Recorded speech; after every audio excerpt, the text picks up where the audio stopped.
Okay. First of all, everybody, welcome in to the stream. We're very excited to do this. So we're going to be ranking the entirety of Take Me Back to Eden.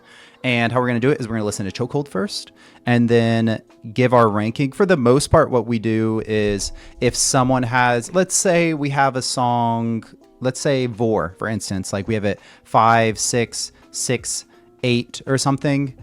Or maybe like 5, 6, 6, 12. Well, probably the person who ranked it 12 will talk about it. But for the most part, we do whoever ranked a song highest. We'll let them talk first. And then we just move on to the next song. And that's it. That's what we're doing. And in the future, so we do have a community ranking on our Discord, at least, where people have posted theirs. And we're having an aggregate of like what the community ranking is. But in the future, we're going to have another stream like we did last week where you can talk. We're going to bring people onto the stream and you can talk to us about why you have your rankings however you do.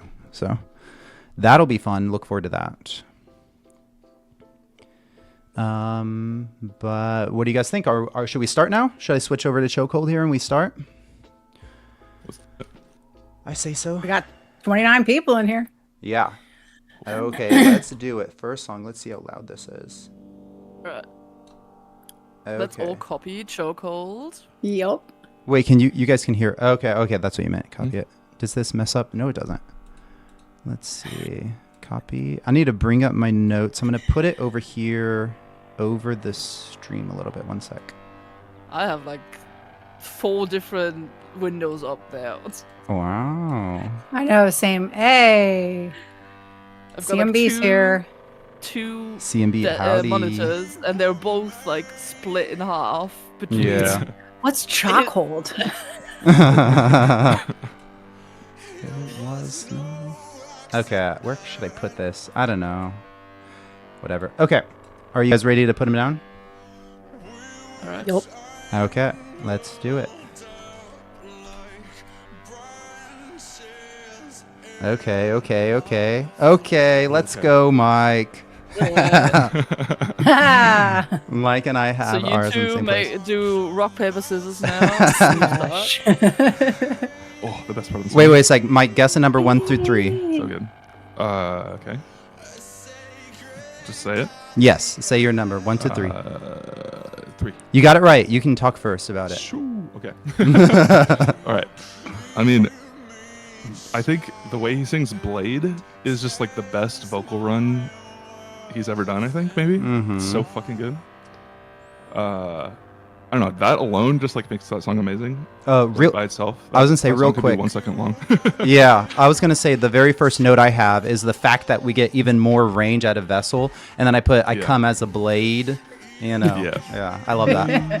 You get one. So good. And then okay. The thing, like the drumming in the song is also severely underrated, I think. Mm-hmm. Because he's like playing like a triplet feel, like a shuffle kind of thing, right? Which is super weird to play under like a metal riff, like the part that's playing right now. Mm-hmm. Like it's kind of like a version of like a Purdy shuffle kind of thing, like a jazz kind of groove. Mm-hmm. Which is like a super weird thing to pick to play under this, but like it's just like insane how like creative and versatile he is. Mm-hmm. It's not like crazy complicated. Yeah. But it does feel. I understand what you're talking about. Yeah. Yeah. It's just it's not super complicated or technical, but it's just a very interesting part to pick to play. I think under that section, it's like no other drummer that I'm aware of would like choose to play that there. Which is like part of why he's just like so fucking good. Yeah, and I just like love a slow burn song, like, and I love that this song like takes like 2 minutes to like go anywhere, but like just like builds that whole time. It's like so you like get the vibe of because it's the first song of the album. And it like doesn't drop you into like the deep end. It just like lets you slowly get into it. Yeah. Atlantic was kind of similar. Yeah. For sure. I think there's like a similar pattern to like a lot of the first 3 albums. Like the first song is like kind of has a slow build and like then like kind of builds up bigger. The second song is always heavy. So like I think there's kind of a symmetry between like the song Atlantic and Night Does Not Belong to God in that way. Wait, between this and what? Say that again. This song Atlantic and The Night Does Not Belong to God, there's kind of Yeah. a similar kind of like symmetry to them, I think. That's cool. Yeah. Yeah, I think that's Basically all you wanted to say. yeah. I'll add a little bit. Also the part whenever he's like, oh, and though we act out of our holy duty to be constantly awake, and that also the vocals, I just love it so much. And I agree with Slide. dude, it's so good. I agree with you when it comes to what was I gonna say, kind of how it's a slow burn, whatever. But there's kind of a difference between a song like Ascensionism, where there's like this quiet in between whatever, and this, I feel like we're like already in it. You know what I mean? Even though it doesn't go to the next level till like the latter half of it. But I love the space and like the place that's created with both the drums as well as the guitar. The wheel, you know. Yeah. It's Yeah, really that cool. guitar bends. riff is so fun. The to play. bends. Yeah. Mm-hmm. Like that was literally one of the first riffs I like played when I got my 8-string. Mm-hmm. Like Yeah, that nice. that riff is so fun. Yeah. Yeah. It's so cool. Oh, oops! I don't want to play the next song yet. Let me fix That's that. actually what most of my notes are about. Yeah. And then what I wanted to say was I like the immediate like references to biblical concepts. Like when we were made, it was no accident, which reminds me of, you know, like Eden, whatever. I talked about that. I like the hymnal, like the eerie angelic vocals in the background as well. It's so good. They do that in a few songs for sure. But let me see. And I just love that song, honestly. I don't have a lot more to say. It's just the thing is, like, this song, whenever I listened to it first, my initial reaction, you guys see it on YouTube, I was like, oh, I enjoy this a lot. But then over the next like couple weeks, I barely listened to it because I'm like the summoning's next, and I know there's a lot of other good songs and stuff, and there's not enough going on in this song, and I kind of like put it down, like say 10 or 11, like on my supposed list or whatever, you know what I mean? But like I eventually listened to it again and completely fell in love with it and just kept climbing higher and higher and higher. Shout out that song. And now it's number 5, which is pretty high compared to the other songs that we have on this list. So that's pretty high, I think. Yeah. I remembered one more thing I wanted to say. Yeah. I really like in the song, I feel like the tone of how he's like talking about their relationship is very different from the previous 2 albums. Like describing it as a chokehold is like has a very negative connotation, right? Like that's something that's like choking you, you're stuck there. Like in the previous 2 albums, I think especially on Tomb, he's very like he like talks about feeling like he's drowning, but he like wants to be there, right? Like he wants to be with her so badly. Yeah. And this is the first time I feel like he's like talking about it in a way where he's like wants to get away, you know? And I like that shift in tone. I think it like sets the tone for kind of the whole album in terms of how he's like viewing the relationship now. Yeah. So I really like that about it. I think it does that really effectively. I feel like I actually have this note as well, but I didn't say it. The thing is, he understands that this person or whatever has him in a chokehold. He says whether or not he can do anything about it, even if it hurts him, even if he can't sleep, like you have me in a chokehold. So he understands. It's just I don't know if he can do anything about it. But Ace or Liz, you guys want to add anything? Sure. Go ahead, Ace. I don't know if you all heard it, but the bird sounds from Take Me Back to Eden are in this. I did not hear it. When is that? I think it's pretty at the beginning. Okay. That's so Like, cool.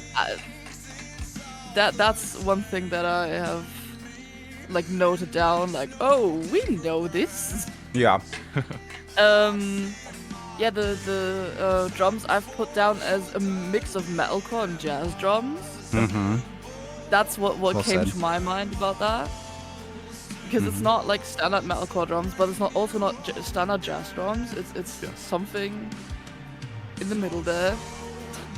Yeah. Also, for the whole album, like, if I'm not saying anything about the bass, I can't hear it. Yeah. The bass in almost this entire album is just so buried under the mix that it's like it like either melds together with the low end of the guitar, or like it's just not there. Yeah. Like I have some songs where I'm like, oh, there's a bass. Yeah. And I will point that out. But if I'm not saying anything about the bass, it's because literally can't hear it. Yeah. Didn't you say that is also part of like because of how down tuned they drop the guitars? It's like the same octave as the bass, so they kind of like you can't sometimes, differentiate a lot of the time. Kind of. Yeah. But like not to get into other bands, but like Villanova also have like quite low tuned guitars.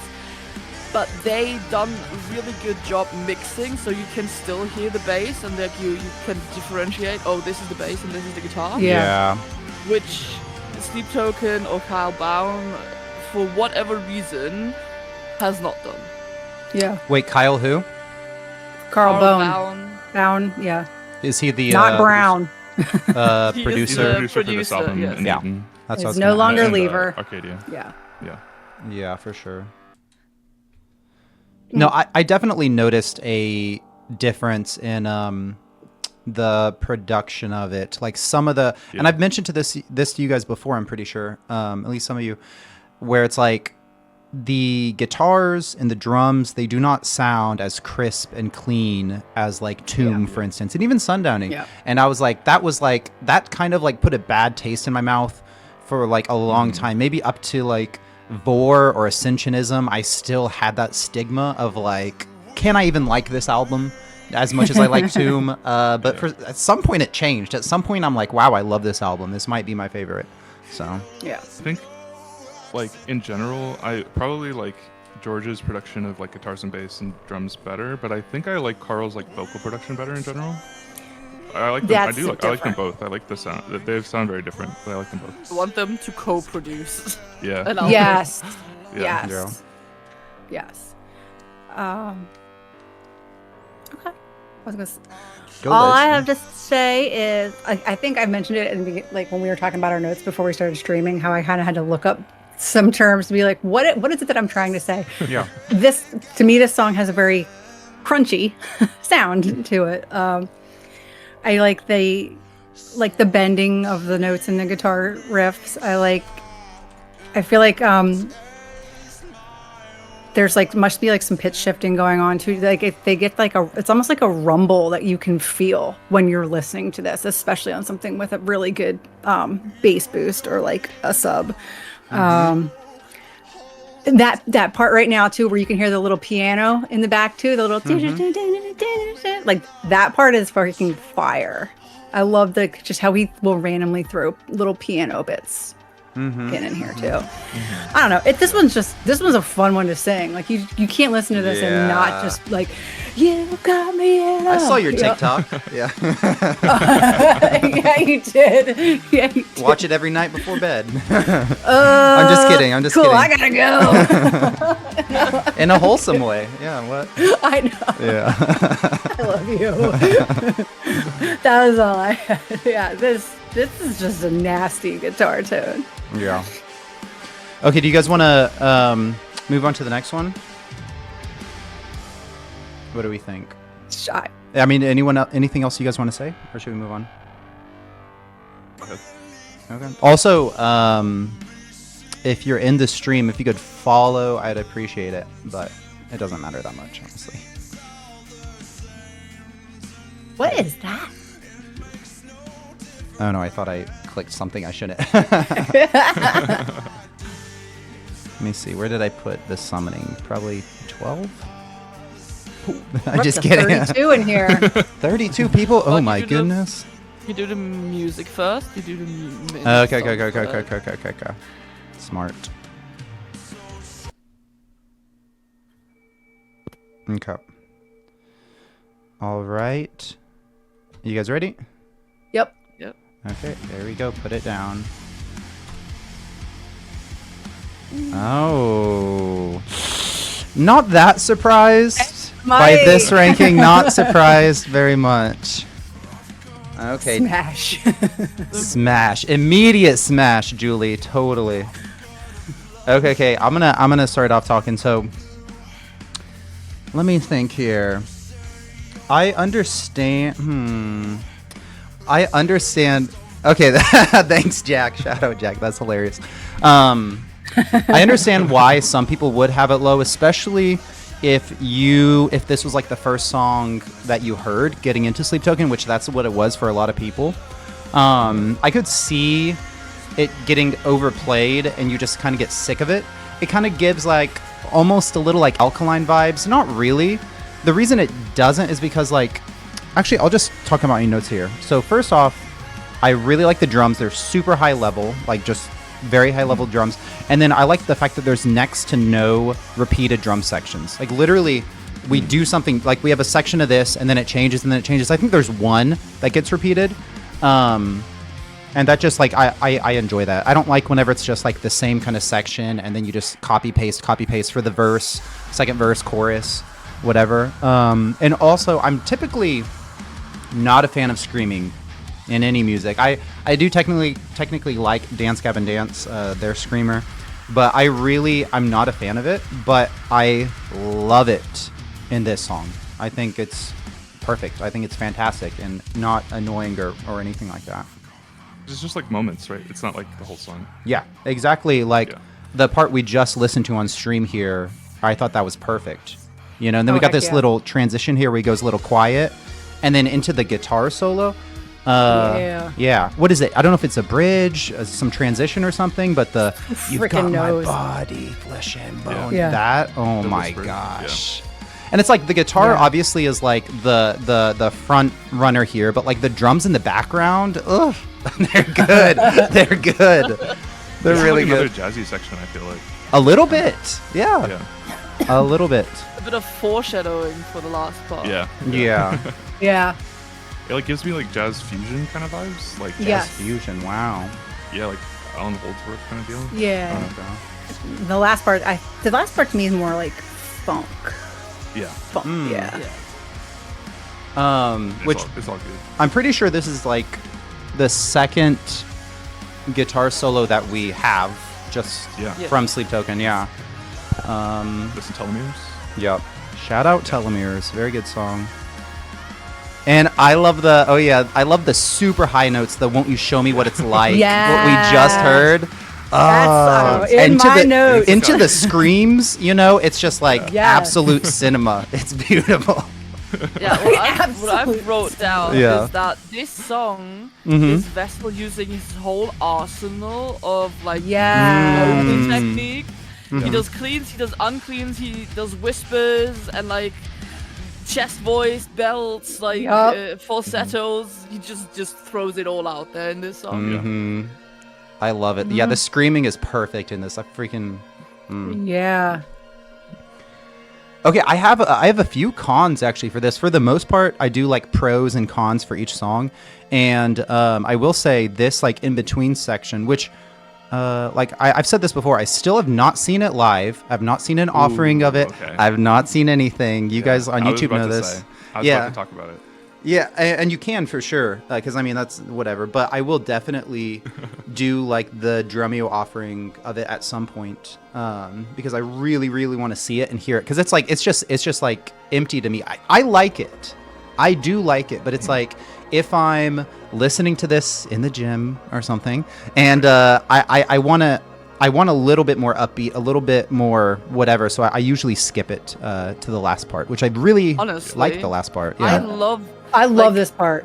Going all out, like in the gym, going all out for like the first part, and then using this as like really calming down, like resting, and then when it goes back in, like giving it all again.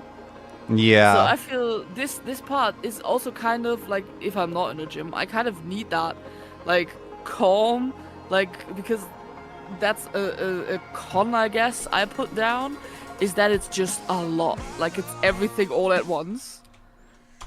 And that kind of sometimes just overwhelms me. Like I had to listen to this song like 10 times to put down some kind of notes, because it's just everything, and like when I notice something, like something else already happened, and something else already happened, and something else already happened. Yes. Yeah. I'll say kind of parallel to what you're saying there, Ace. And this might be user error. You know, this might be my little drummer brain or something like that.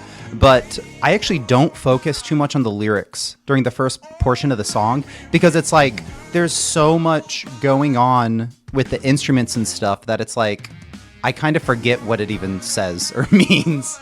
Like I put like for every song I put like the like most important to me lyrics. And like for the summoning, it was such a like struggle to put something down. Yeah. For lyrics. Yeah.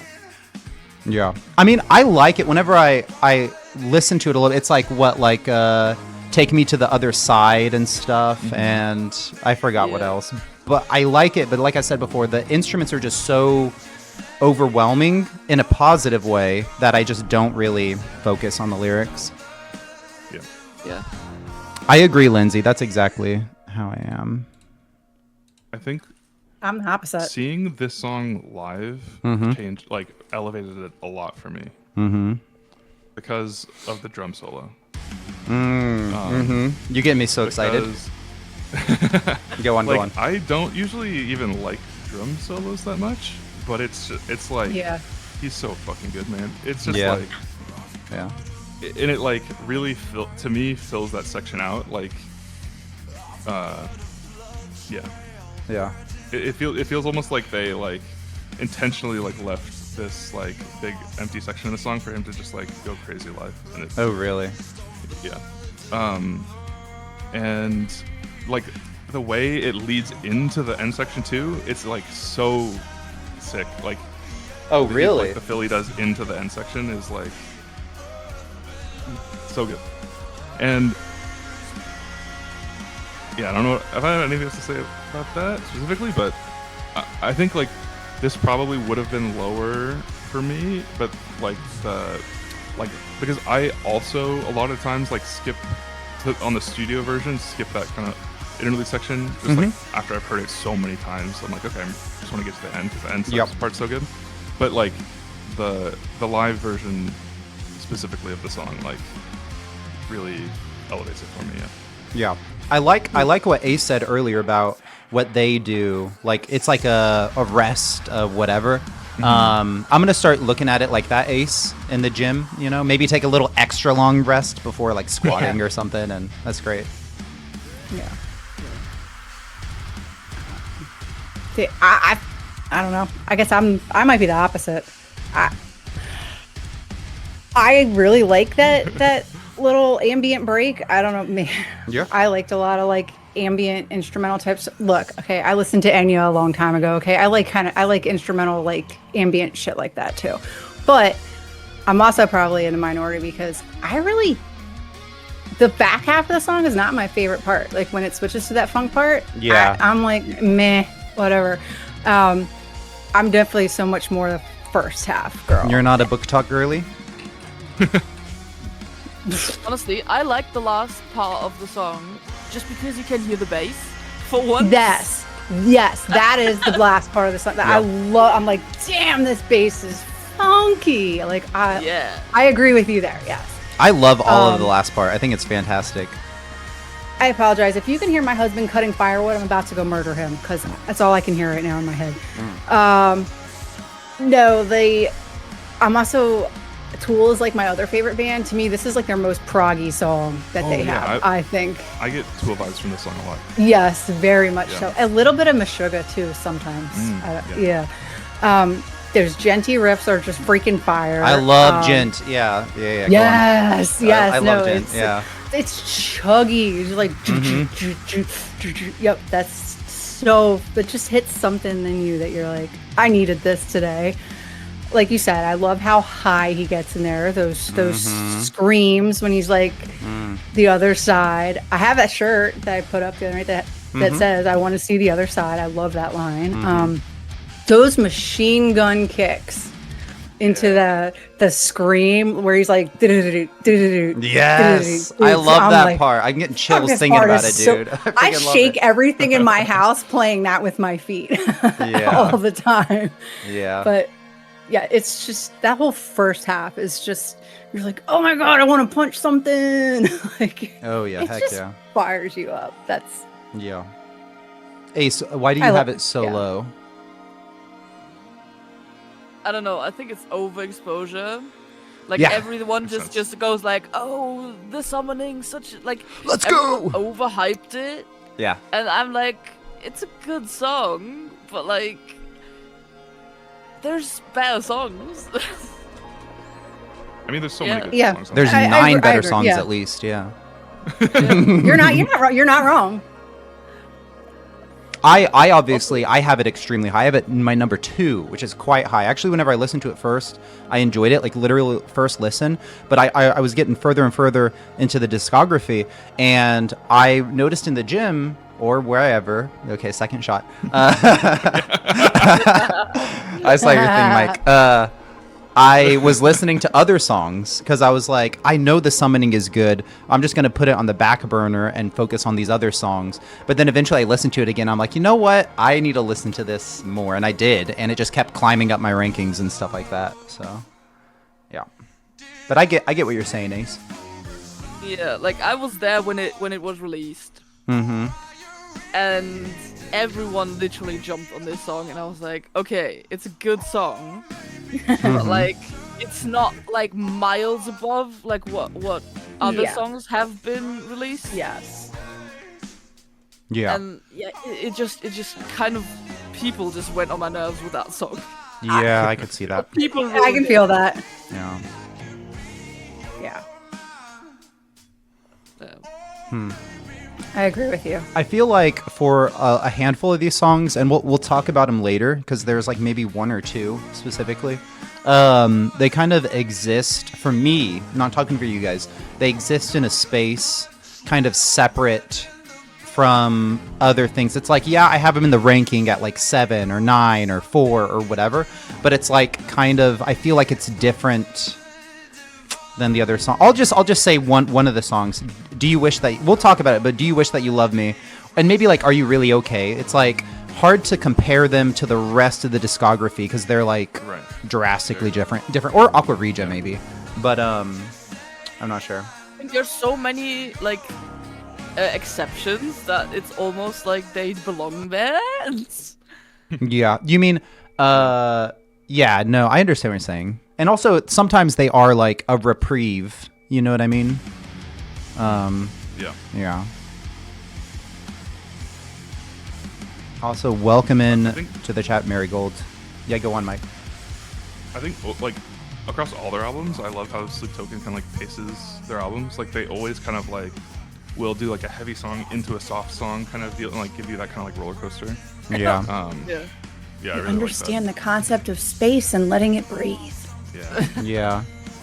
I will say never mind. This whole roller coaster thing, I'll get on later in a further song because I've got something to say. I bet you do, buddy. You bet your ass. As far as like lyrics in the song, I mostly agree that this isn't like my favorite song lyrically from them. I do like a lot how the like end section repeats the lyrics from the beginning. I think that's really cool to have like the same lyrics recontextualized in like a completely different like genre. It's cool. And just like I think Chokehold did a better job of this idea that I was talking about of like how the way he's talking about the relationship feels kind of different. But like the end section, like the way he's like talking about her and like it's like seductive kind of, right? Like he's never had that kind of like swagger in any previous songs. I think that's kind of like cool to see from him, that he's like gaining some self-confidence in a way. Yeah. Hey Ray. Yes. Jess said Mike is pretty quiet compared to the music. Okay. Yeah. If I need to make anyone else louder, you guys let me know because I will gladly. Because for me, the music is kind of loud. They have it solo. Okay, I had Mike at 100 and put him at 127. this any better? Oh no, that is better. Yeah. Okay. I need to not have that showing though. Okay. Awesome. Also, welcome to the stream. I don't know if like Life or Marigold, you guys have been in here for a while. You just haven't talked yet, but welcome everyone in the stream. I'm glad you are here. You guys want to move on to Granite? Sure. Okay. That's a good song. We loved the summoning. Now it's time to talk about Granite. Let's see. One sec. I need to open the thing.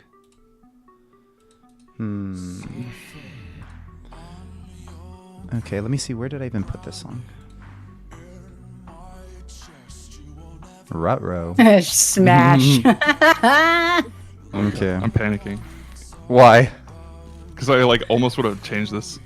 Yeah. Don't do it. It's like changing your answer on So- a test in school. Yeah, Don't do I'm it. Don't do it. Nice to Every see you, time you change Nordavio. Okay, what I will say before we put this in is Jesse in our community here, she had said that this song reminds her of me. Like this is Reagan. This is Reagan's song or whatever like that. That's all. That's all I want to preface this with. Well, yeah. It was the first song that I was your listened to. trigger. Yeah. Yes. Yeah. Yeah. Okay, you guys ready? Yep. Okay, put him down. Ooh. Okay. Thank you, Reagan. I was scared. Oh, dude, Mike and I are so Yeah. similar in our rankings. Yeah. This song's bad. I mean, it's not wait. bad. It's You cut that's off the thing. my. Is I Hey, fucking you love can't this see song. my 1, 2, or 3, Ray. Oh no, my bad. I accidentally scrolled. It looks like. Okay. Thank you. 3. Whoa, and 5. Whatever. No. It's great. That's great. So hold on, Ray.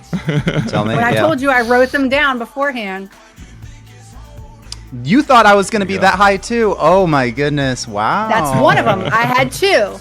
I had 2 that I wrote Whenever down. we get to that one, then you let me know. So Yes. before this stream, I was talking to Liz, and I said my number 1 is like understandable.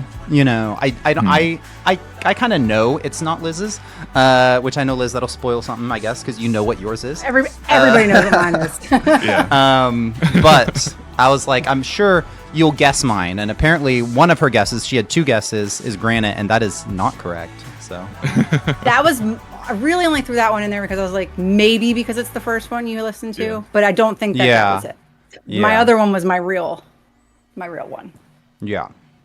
Talk to us, Liz. Why do you like Granite so dang much? So when I first listened to Sleep Token, I did it the way I was supposed to. I went through the beginning, and I wasn't even all the way through. I was probably like halfway through Eden, and I still only had like a group of songs that I really listened to: Chokehold, Granite, The Summoning, When the Bow Breaks, Nazareth, and then Night Does Not Belong to God, Dark Signs, Higher, and The Offering. I think were like really the only ones.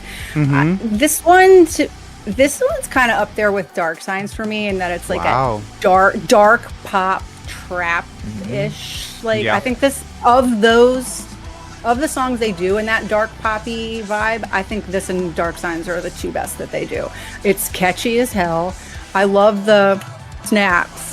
Yep. Yeah, I like it too. Every time they get to the screech right before that drop, I just want to like throw something. Yeah, I like it. Yeah. The tom fill that he does, the do-do-do-do. Yeah, it's like a falling do. Well, he like sometimes hits on top of Yeah. his cymbal and then does it. And Yes, it's just, that was the other part. I was like, and then he does a little on the ride where he's like, Yeah. digga. Yep. It's good. And just another one that's like got the heavy, chunky guitar tones at the end, and like this one is like, I can't help but every time it comes on, I'm screaming it. Like, when you sit there acting like you know me, like you Yeah. just can't not scream it. That's really all I had for this one. Was like, it's just fun. It's one you want to scream, and I think it's one of their better pop ones. You can consider it pop. Okay. Dark pop, trap, R&B, Yeah. I think R&B. it's a very popular song. I agree. Yeah. Yeah. One thing I'll say very quickly to add to what Liz was saying is she had said it was kind of similar to Dark Signs. I'll feel like I feel like the lyrics, like like the part that we're in right now, it kind of reminds me of Dark Signs a little bit, but I enjoyed Dark Signs way more in terms of the like almost electronic-y, like trappy, like I don't know. I love Dark Signs. The second verse of Dark Signs goes so hard. How does that start? How does that start?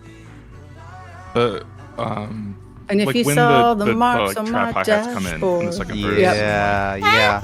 And also, if you guys in the stream have not seen this yet, I have like a Granite car crash theory video, which I like, and actually like after the fact, after I've listened to more songs and thought about it more, there's more stuff that I would actually add to it. Stuff from Are You Really Okay and High Water, and other things. But I mean, it is like far-fetched, whatever. But I like this in terms of the lore implications and stuff like that. But I'll let Ace talk next. I am Julie. What I noticed about this song, it has a rare bass lead in the second verse. Like, it is rare that the bass is really the lead instrument in Sleep Token songs. And like Granite in the second verse has like the synth bass as like I don't even know if it's a real bass or the synth bass. Yeah. Like, it's not like synthy synth if it's the synth bass. Is it the part with like bass, the hymns? Is it that the in the background or different? I don't know. Sorry, I'm just trying to wrote down the second understand. verse. Sorry.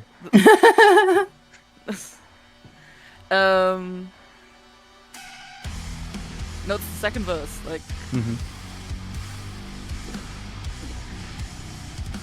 we'll listen to it when it comes around again. The when you sit there acting like you know me part? I think so, yeah. Yeah. Then the drums, I love when they get heavily bit crushed before that breakdown. Yeah. That's cool. It's so nice, and like it's so foreboding to that drop. Yeah, foreboding. Yeah. I like that. Also, the lyrics, like I wrote down so many lyrics, like compared to other songs to Granite. Yeah, it's got But it's like ones. acting like you only brought me here to get below me. We'd rather be 6 feet under than be lonely. Yes. Yeah. And then also that, good. and if you Good. had a problem, then you should have told me. Before Yes. you started getting all aggressive and controlling. Like, Yeah. that's Vessel just being like, look, I see through this. Yeah. Yep. Like, you can't like pull the wool over my eyes or whatever the saying is. Yep. Yeah. Yep. That's it. No, I also heavily I like the lyrics. I love the lyrics. I definitely relate to them a lot. Unfortunately, but who wants to talk about it next? Mike. Oh no, what do you... one. Yeah, one go ahead. Sure. Tiny thing. For textures, I heard vinyl scratches in there. Yeah. Oh, So Can I see what- I wrote that down. I found that really like interesting texture-wise. only other thing, live, that freaking T-pose when he's Yeah, it's so good. so fire.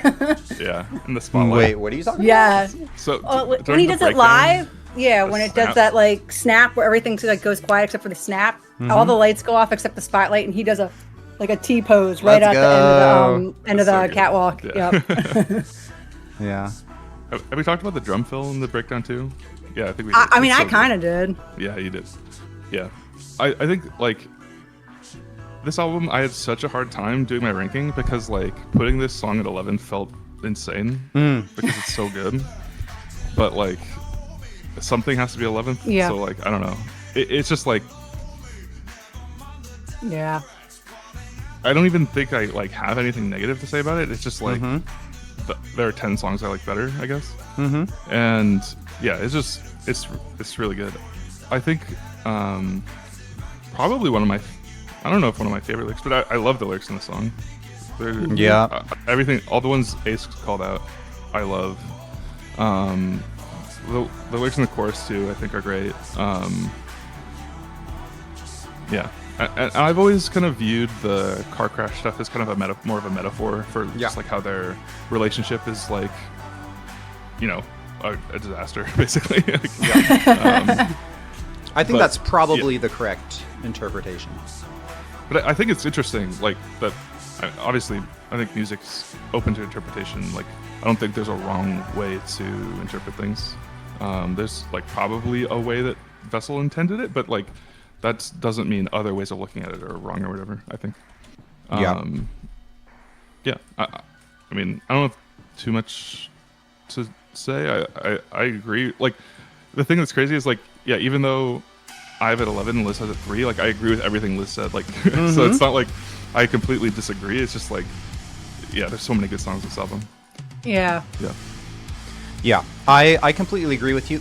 I'll say my number 12 is one that I would probably skip. I often skip, but like this song I would play every single time. Like I really, really, really enjoy this song.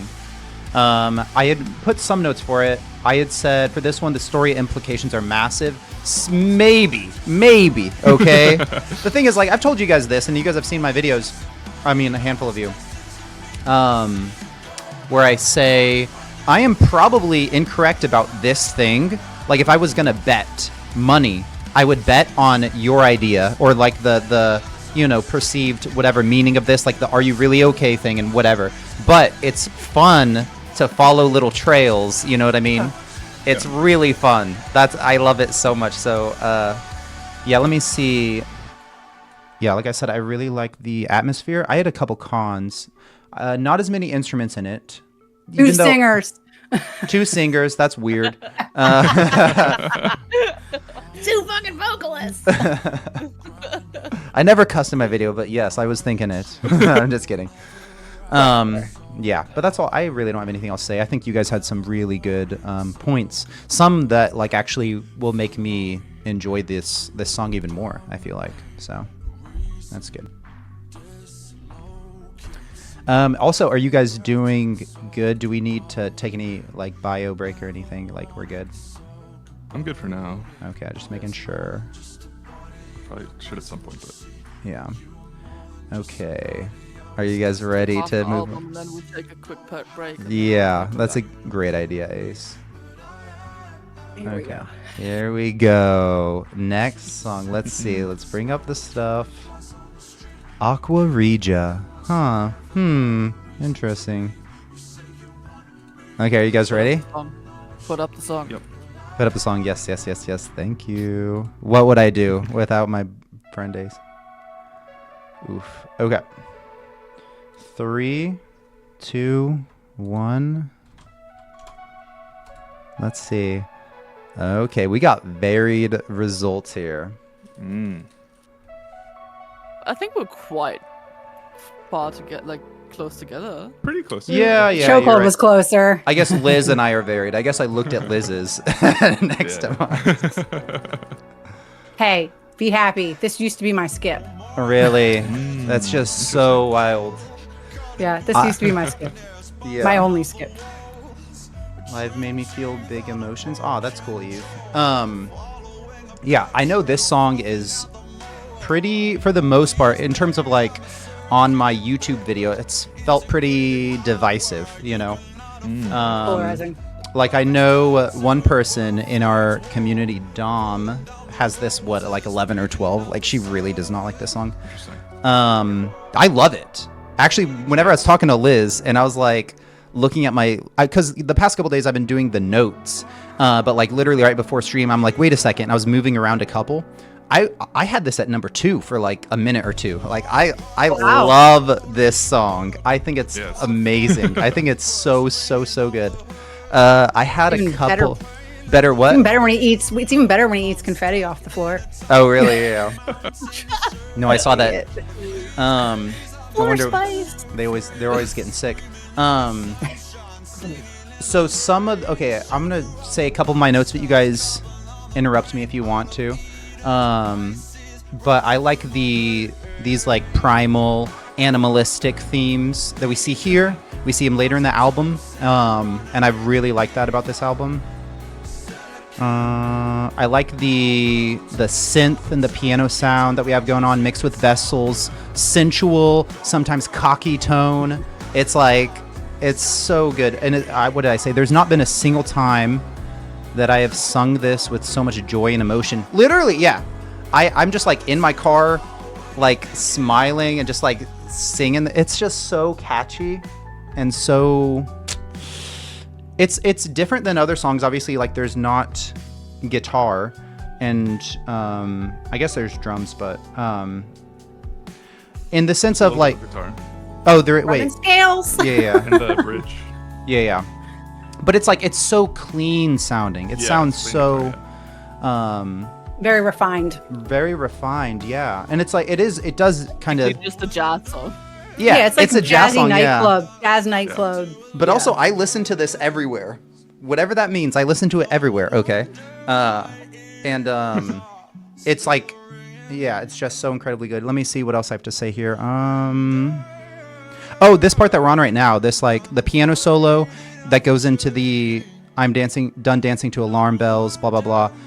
With the guitar is so beautiful. The guitar is amazing. Like I'm trying to think of a complaint about this song, but literally I have nothing. Like I desperately, it saturates me. Okay, I love it. Okay, I want to talk about that line you just mentioned. Yeah. The dancing to alarm bells. Mm-hmm. I love that line because it's, I think it's a callback to Dark Signs. When he says, Yeah. alarm bells Very much in, so. in your eyes. Yeah. So like he's saying I'm done dancing to alarm bells, right? He was like pretending like these red flags that he saw from the beginning, but he pretended that they were music and he's dancing to it, right? And he's like, okay, I'm done with that. Yeah. I'm ready to see it for what it is. That it's like these red flags that were there the whole time. I fucking love that. It's so such a cool callback, right? Ray, did you not pick up on that the first time? No, Oh, I thought you did. I don't think I did. I don't quite remember my video, but I don't. Yeah. Think I did. Yeah. That's awesome though. Yeah. I like the nerdiness, the chemistry stuff or whatever. Yeah. Like I said, that like sensual, sometimes like cocky tone that he has going on. It's just like, ugh, it gets me. You integrated hardware you cannot afford. Okay. Talk your shit, Vessel. Yeah. Like every time I hear it, like I remember that live Vessel always like messes it up. Oh, yes. Just Swinging. like- Yeah. Swinging. Yeah. Like my ears are still swinging. and swinging, my arms yeah. are still It swinging. was, Yep. What a twit. it's good. Liz or Ace, you guys want to say something about it? I said mine. It used to be my skip. Yeah. But nope. I think because this is my daughter's favorite. And you she hate your listens to it daughter. all the time. It Yeah. just no, no, because she listens to it all the time. I think just the repetition. I'm like, okay, this I don't skip it anymore. I'm like, this one's good. Yeah. Yeah, I love that you can actually hear the bass during the piano solo. That's also the synth kind of sounds like it would be from Tomb, which I love. Like just a little callback to Tomb.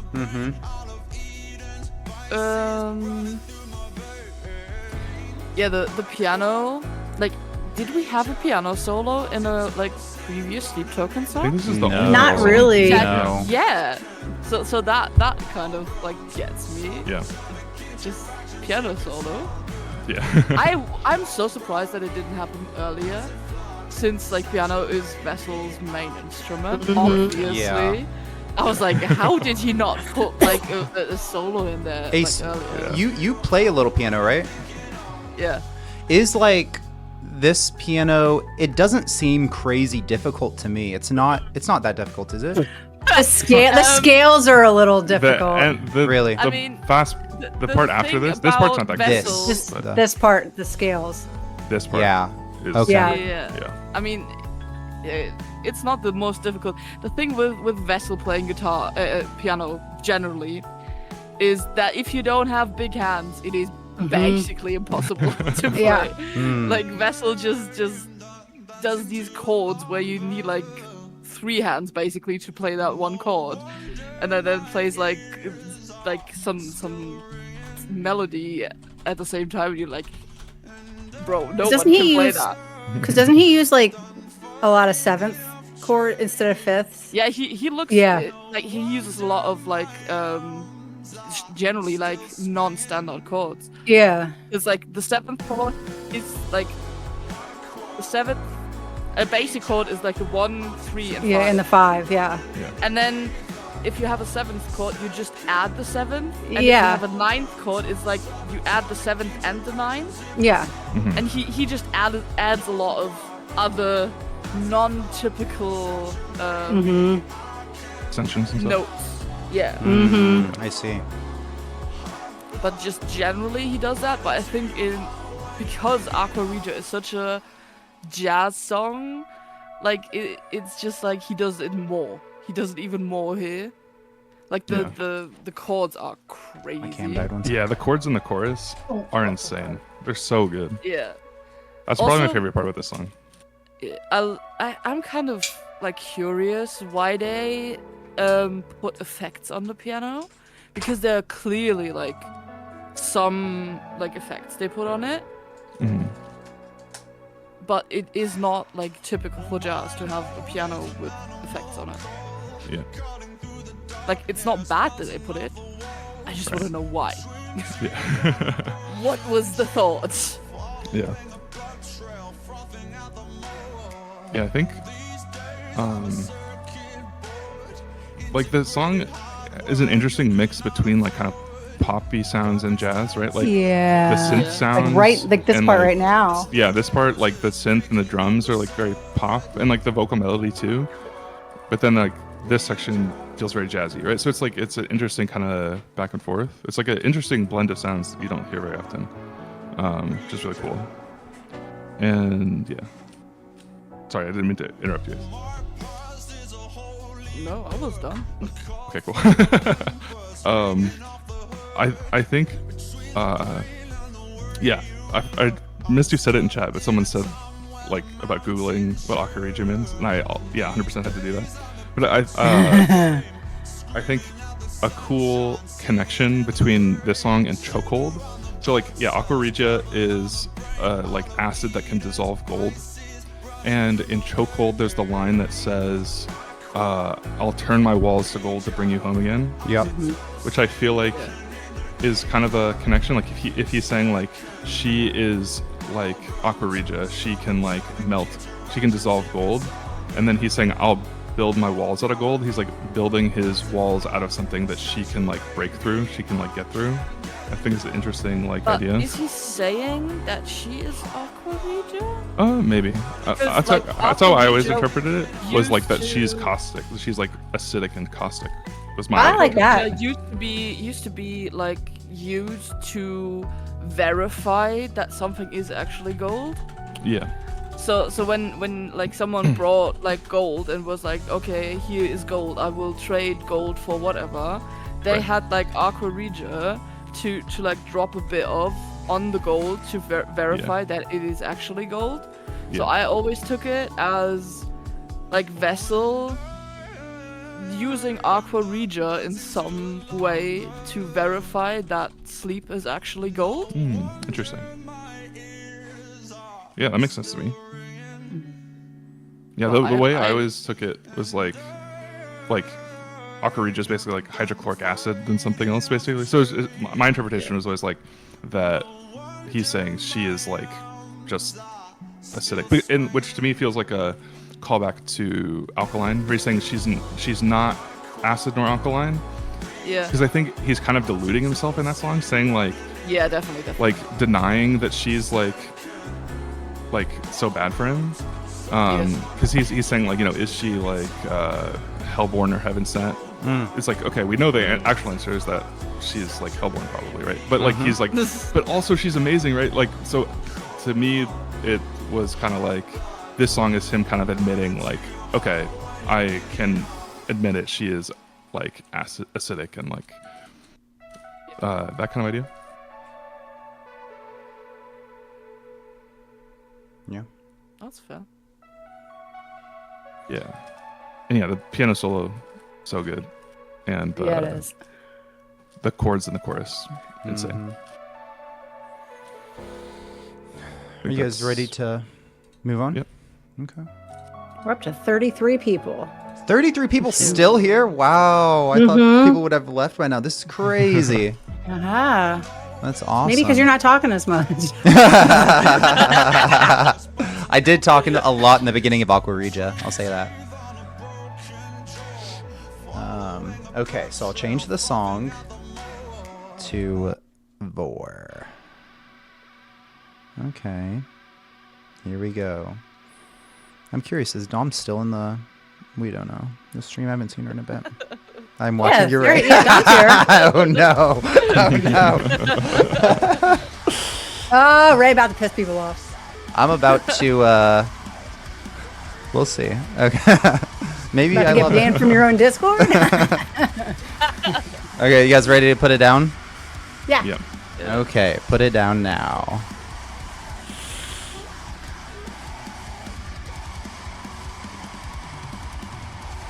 Damn, what's wrong with all y'all? Oh, wow. Solemn's good. Oh, no. I win. I think Reagan, you, and Ace are pretty close. Yep, Yeah, you are. yep, for sure. Yeah. We're all together Yeah. here. Wait, we have 8, 9, 10 actually. Yeah. You're welcome, Okay. Dom. Maybe I think I'm going to talk last about this because I have quite a bit to say about it. Okay. But Liz, maybe you talk first. Okay. Maybe it's just me. I don't know. I like the heavy and the dark ones. I do. The double kicks in this, holy shit. I'm a sucker for Yeah. double kicks. I was like, that part that he just did too, the "Are you in pain like I am," where he's whispering it. It's very similar to that whisper in the summoning. This part too, the wailing, that part is, that gives me goosebumps every single time. Yeah. And honestly, this part that he's about to do right here, this "Will You Remain Stuck," the first time I heard this, I was like, why does he sound like Ben Burnley right now? Like, that's the only time and the first time I've ever thought he sounded anything like Breaking Benjamin. But he just has that tone in these couple of lines here. I love how he sounds here. With the koto. Yeah. It's called the koto in the background, that Japanese string instrument. Yeah. I love it. But he does. I was like, that sounds very Breaking Benjamin tone to me. His vocals there. And then just his whole vocal tone in this is amazing. And then For half the time. Go on. I like this. I like his screaming, honestly. Yeah. Ace could probably tell me better. I feel like this, I know he's not like the best screamer because he doesn't want to destroy his voice, but I feel like, does he layer a lot of it? Like where some of it's whisper screaming and some of it is, like some of it sounds like he's like whisper screaming, like that. The thing is, like, unclean vocals are not loud, generally. No. Right, they're not. No. But that, like, it sounds like he's got a layer where he's like, no. Like he's doing that layered on top of screaming. But there's definitely like at least 3 or 4 layers. Yeah. And then the drums right before the outro, where he does that like fill again, where it's like Yeah. like that. So good. So freaking nasty. And just the way I think his best screams in this might be the "Are you in pain like I am" in the outro. It just there's a lot of pain in that scream. I'm not gonna lie, I'm bummed that I didn't get to see this one live at Louder Than Life or in Philly, but the trade-off is I got to see Dancing in the Dark, which is like the people that got to see Hallelujah live. Like is anybody ever gonna get to see that again? Probably not. So I'll take that trade-off. I like this one. The let's guess. Yeah. Whatever. Or I like this part. Let's get swallowed whole. Yeah. Swallowed whole. Yeah, that's what it is. Yeah. With these fruit flies. Did you have anything else, Liz? No, I'm good. Somebody else, go ahead. They did play this live when I saw them. It was very good. I think the lyrics are probably my favorite part about the song. And I do like the heavy parts. I don't dislike the screaming or anything. I think it's cool. Like, this song really shows how far his screams actually came from Sundowning. Like, I think Gods is like the only other song that has this much screaming in it. And Gods, they had to put so much distortion on his voice,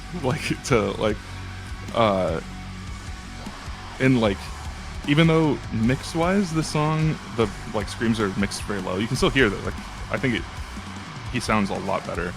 I heard something. I think this is just like speculation, but they like did a tour with Architects, like between maybe after Tomb or something, and like Sam Carter like gave him some like pointers on screaming or something. I think that's just like a rumor, but I like that idea. I think it's cool. I'm pretty sure he learned from every vocalist they've been on tour with that does on cleans. Yeah. I think that's just like the person Vessel is. He would want to learn. Right. Yeah. Yeah. I think it's cool. Like, I like the mix of the song actually. It's very like black gazy to me, which is like a cool kind of very much like gives like Sunbather Death Heaven kind of vibes to me, which I really like. And yeah, the lyrics in the song, I think, okay, I don't know how you guys feel about fade outs in general in songs. You know, I don't some care. people who like, I don't mind it either. And I don't think either. like, especially Sleep Token is like very intentional about how they use them. There's some people who like have this weird vendetta against fade outs and like hate every time there's ever a fade out in the song. Yeah. Which is like weird to me. But I like this song to me specifically has such a, like the way at least I interpret like the fade out, I guess, is so cool to me, because so he says so like the fade out at the end of the song to me feels like they're like he's like getting swallowed, right? Like he's talking a lot about this, like let's get swallowed whole. So that's what it kind of evokes to me, is like the image of him kind of like being swallowed down the throat of this god. I like that. And then I love that. Earlier he says, if we go deeper, will the pain stop? But then as it's fading out, he's just screaming over and over, like, are you in pain like I am? Like, so it basically answers the question from earlier. Like, if we get swallowed, will the pain stop? It's like, no. As he's getting swallowed, he just keeps screaming out in pain. So it's just like so cool to me as like a storytelling, Like stylistic choice. Yeah. It's like storytelling. Yeah. So I like that's why to me, like the lyrics, like the way the lyrics interact with the musical choices is really cool to me, in that way. So that's probably my favorite part about the song. And it's also kind of a like sex song a little bit, like You're not wrong. and I kind of tying it like what I was talking about before with like Chokehold and stuff, how like the tone of this album is very different, and how he's like talking about the relationship. Like the sex songs on like the previous two album, like Sugar and like Telomeres and stuff, are like very different in terms of like those are like Sugar is like very sexy and Telomeres is like a love song, and this is like a lot of pain in it, right? So it's like feels like it shows how he is recognized, like his attitude toward the relationship has changed so much. Yeah. I think that's all I have to say. Yeah. It's crazy the song I have at 8, but because I love the song. Yeah. I have pretty strong opinions of this, but Ace, did you want to share some before I go? The things that weren't mentioned before that Yeah. I've written down is somehow like it musically isn't as heavy as you might think. Like, What do you think, like yeah, guitar and there's drum double wise? bass. Yeah, there is double bass, but it's not as much as I would think it was. Yeah. Like every time I'm like, oh yeah, there's like lots of double bass, and then I listen to it and it's like, oh no, it's like pretty interspersed actually. And like there's no like crazy like blast beats or whatever. And also like the guitars, you'd think the guitars would be super heavy and stuff, but like they're actually quite buried in the mix. Yeah. Like they're not super forward. Yeah, so like that's what really surprised me when I like actually went and analyzed this song. It was like, yeah, it's like heavy, but it's not heavy in the way It's that not like you would metal. think. Yeah. Yeah. What makes it heavy is not the things that you would think would make something heavy. Yeah. I love that you like take what's in my brain that I can't make sense of and put it into words. You do that every time, Ace. I love that. Want me to start yapping for a bit, Ace? Are you done? Yeah. Okay, I do agree with you about the instruments in terms of double bass, blast beats, this kind of thing, which if they did have that, I would probably like it less because unlike Jesse, I'm not a huge blast beats fan, really. I never really have been. I will say, even though it doesn't have a lot of double bass, that if you have double bass, that doesn't necessarily mean the drums are like complicated or like difficult or whatever. I think the drums are actually really, really good in some sections. Like they're very, very difficult, and like I'm impressed every single time I hear it.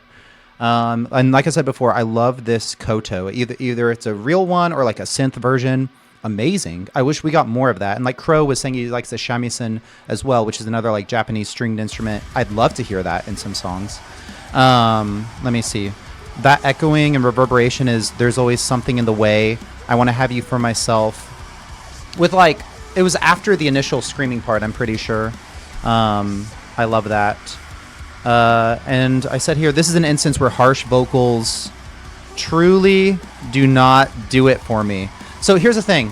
This song is like high highs, like very high highs, very high highs. It's like there's the beginning part, yeah, and then we get like some amazing stuff, and then we go back to another part, and it's just like this roller coaster of like, I love this song. Oh, I despise this song. I love it. You know, I wish every single time I listen to this song, I'm like, please make this be the time that I can stomach.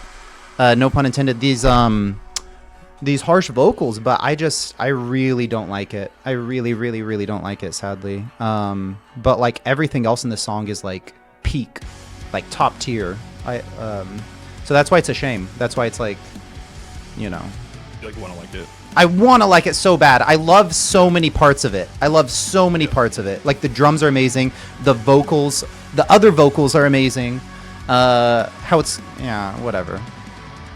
So yeah, I just have drastically opposing, and for that reason, it's like I can't sit down and listen to this. Like, okay, we're not going to get into like these songs yet, but like if I'm listening to like Apparition or Rain or something, like you stay in a certain like level the whole time. You know what I mean? There's not high highs and low lows. Like it's not a roller coaster. Like you could say that maybe something like Ascensionism or Take Me Back to Eden, you might not like this part or you might not like this part because those kind of change. They're very like progressive metal or like, you know, there's different parts to it, whatever. You might not like the rapping part or you might not like the screaming part of Take Me Back to Eden or whatever. But for this, I don't know what I'm trying to say. I kind of got sidetracked there. It's a really good song. How's it in the gym? This song is good in the gym, but even then, like, I don't, because it's like, I listen to Aqua Regia in the gym. I listen to Do You Wish That You Loved Me in the gym, okay? Like, Well? On that note, I need another drink. Yes, Do You Wish That You Loved Me is actually my number one. I'm just kidding. We'll see. That'd be too controversial. That'd be too much. So yeah, I like love this song, but I also dislike it in some ways because it's like screams in other songs, like what have we got? Like Chokehold, for instance. Wait, was there screams in Chokehold? No, like the summoning, the summoning. Yeah, are so top tier. It's so good. Like it's different. It's like the blackened thing of this. Like I'm not a huge fan of like the blackened like vocals either.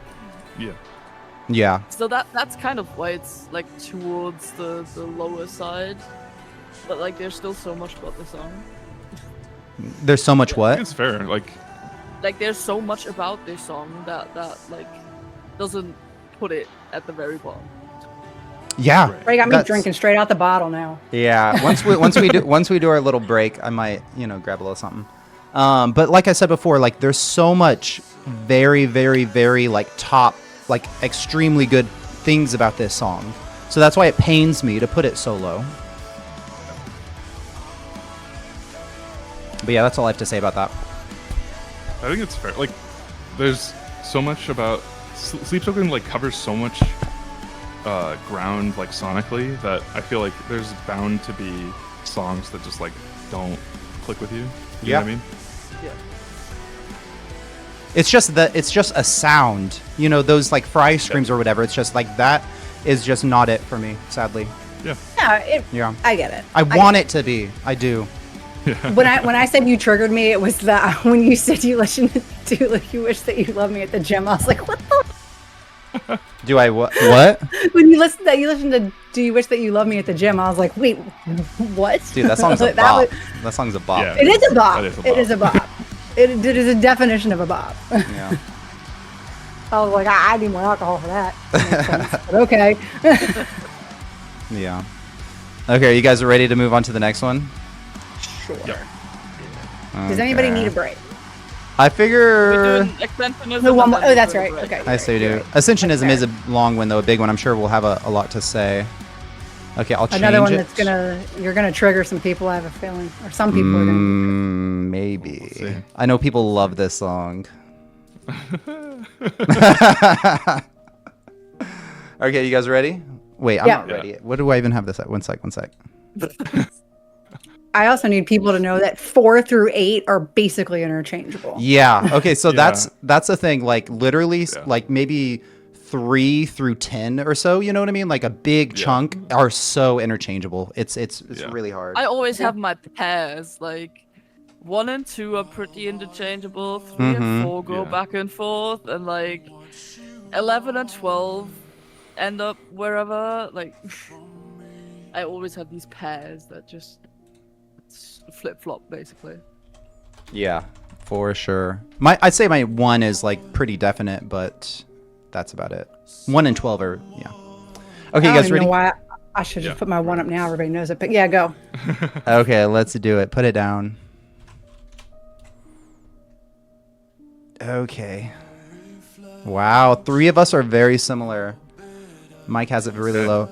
I have. No, he doesn't. Wait, what? Mike has it at Mike 3. has his at 3. I have mine at 7. Yeah. We're Oh, did we're I say 6, 7, and low? 8. I meant to say Yeah. high. I meant to Yeah. say high. Yeah. Us 6, 7, 3. 8. Yeah. But literally, it could be 4 depending on the day. Like they're 4 through 8 are like interchangeable, for real. Yeah. Why do you like this song so much, Mike?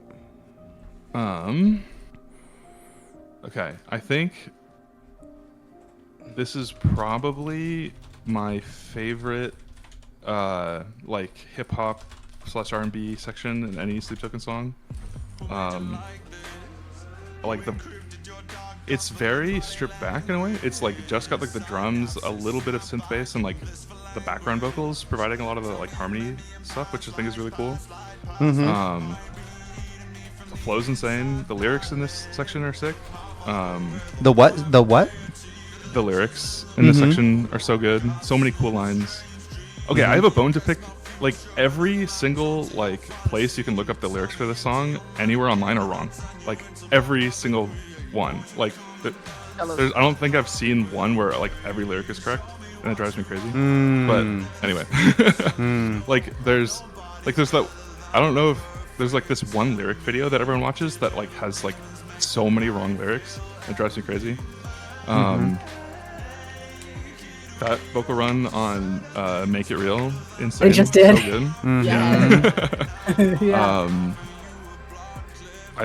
One of the lyrics that like everywhere has wrong that I really like is he says like one eye on the door, other eye on the rail, other eye.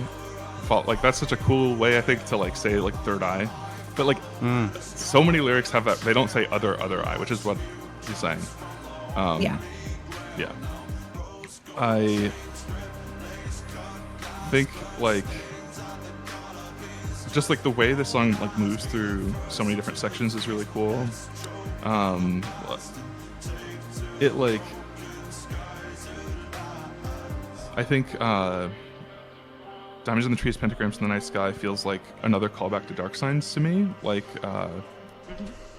Yeah. It talks about omens in your skies in Dark Signs, so like pentagrams in the night sky feels like that's like connected there, which I like. I think like to me, I think this is a fairly common interpretation of the song, that this is like the moment when he finally leaves. Like he says it at the end, like he like flips the lyric from the beginning and he says, "I'll take what I want and leave." Yeah. Which I really like. Like, it feels like the moment when he finally, like, finds the strength to leave the toxic relationship, basically, I think. Yeah, and he ascends, which is just, like, makes it, like, after, like, 2.5 albums of, like, his journey, him finally, like, getting there and ascending, it just, like, feels so good to me. And, like, that he screamed, like, when he, like, screams it in this section is, like, feels, like, this, like, is one of my favorite, like, screamed moments in any of their songs. It just, like, gives me chills. Yeah. And then, I love that part, yeah. But, like, I think, not this section, but, like, when it goes even, like, heavier in the next part, I think is the lowest tuning they've ever used. It's, like, drop C sharp, or, like, drop double C sharp or something, which is insane. Like, almost inaudible. Like, but it's so, like, I don't know, it's sick. And, like, it is sick. Who needs a bass when you can tune a guitar back to? For real. Wait, this part here that we're listening to is a guitar? Yes. Yeah. It's not a bass? Yeah. That's a baritone. That's an 8-string down tune to like C sharp. Oh, wow. Double. It's like, yeah. If it was a bass guitar, if you tune a guitar to drop C sharp and then tune it down an octave, that's what they're doing. Yeah. It's insane. I love this section when they like revisit the like soft piano ballad part from the beginning, and how he like flips the lyrics around from the beginning when he talks about like that you'll like she's gonna leave, but he's like, no, I've finally had enough, I'm gonna leave. And then the last section is like, to me, one of the most like emotionally powerful moments in any of their songs. Like when he's the like, you made me wish I could disappear part. And there's one chord change in that section that like no one ever notices, but like is one of my favorite moments in any of their songs. So basically the like synth in this section is outlining it's like a C minor major 7 chord, which is kind of crazy, but he puts the 7 in the bass. It's like C minor over B, which is like an insane chord. It's like super dissonant. And then right here, it's like about to happen. Yeah. Right there. The guitar and bass slide up to B, which is like so dissonant and like, but just like, I don't know. I love that so much. Like that, like I am actually have goosebumps right now, like from just listening to it. So like, and I've heard that section like 1,000 times. So like, yeah, I fucking love that song. It's so good.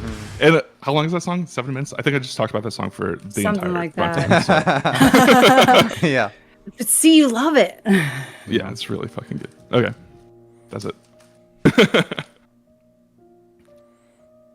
Who wants to talk next? One of you guys, or do you guys want me to say my piece? I can talk about like let Ace real go. quick. Yeah. And like vocals. I love that like there's a pitch shift, there's like vocal creaks, there's a vocal shake, there's like intentional breaths. Like even though he doesn't quite use all of his range like vocally, he uses all the imperfections in his vocal in this. Then I also like that, like the glitch when he sings glitches and when he sings Digital Demons. Yeah. It just every time I'm like, yeah, you know when you did that. I'm sure the bass is somewhere.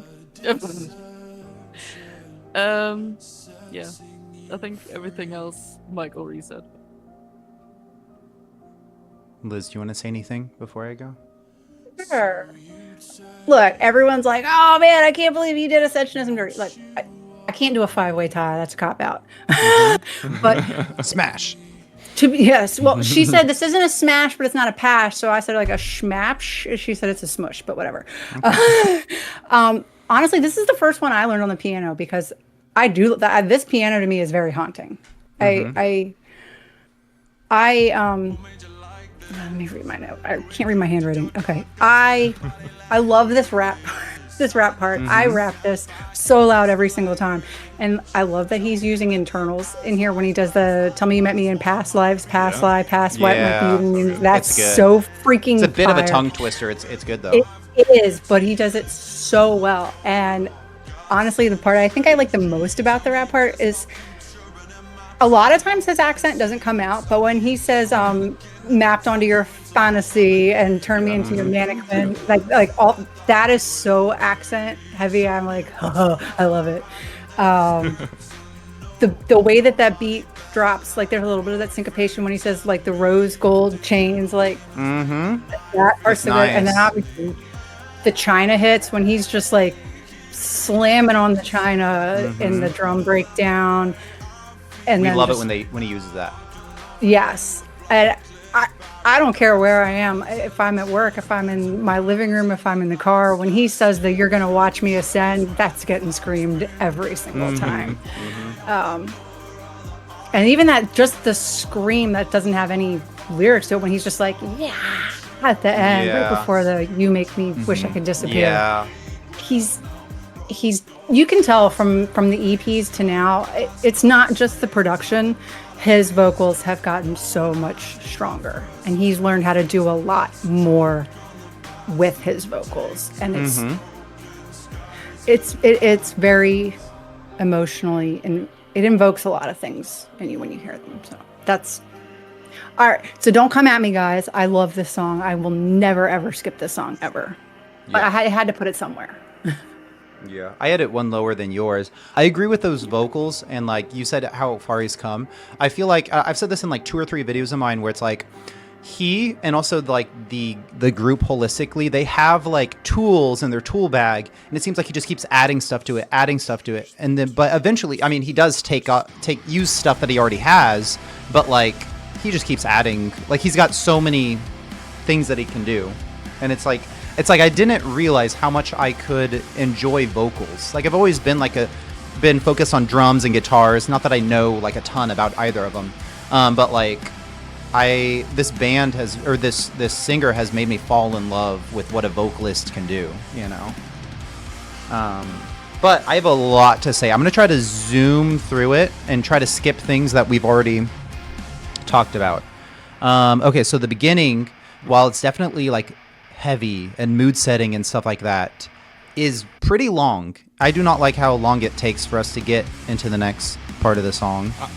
Like I talked about the Chokehold, I love a slow burn. Yeah. But that's a personal thing, right? Like, yeah, it's preference. Yes. And also, I think we had mentioned this whenever we were talking about Chokehold, like you said, like the level that Chokehold is at in terms of like that beginning of like in my enjoyment, it's like low, it's like way higher than Ascensionism. Like, you know what I mean? Like they're both a slow burn, but the height of enjoyment for Chokehold, like I would much rather listen to that forever than the opening piano thing. Yeah. Okay, but it leads into one of my favorite parts. And I like that Vessel has a plethora of emotions sung within this entire verse. And there's the spooky background vocals, the ooh, you know, so cool while it's rapped, and I love it. And then during that part, like lipstick, chemtrails, all that, all the way to the take to the broken skies at last. The lyrics are great. All of that's great. But I don't love the beat in the background. Like it's a little bland. It's just like it stays that beat, that sound for like that entire section. What, Liz, you disagree? Yeah. It doesn't change. It's like the same.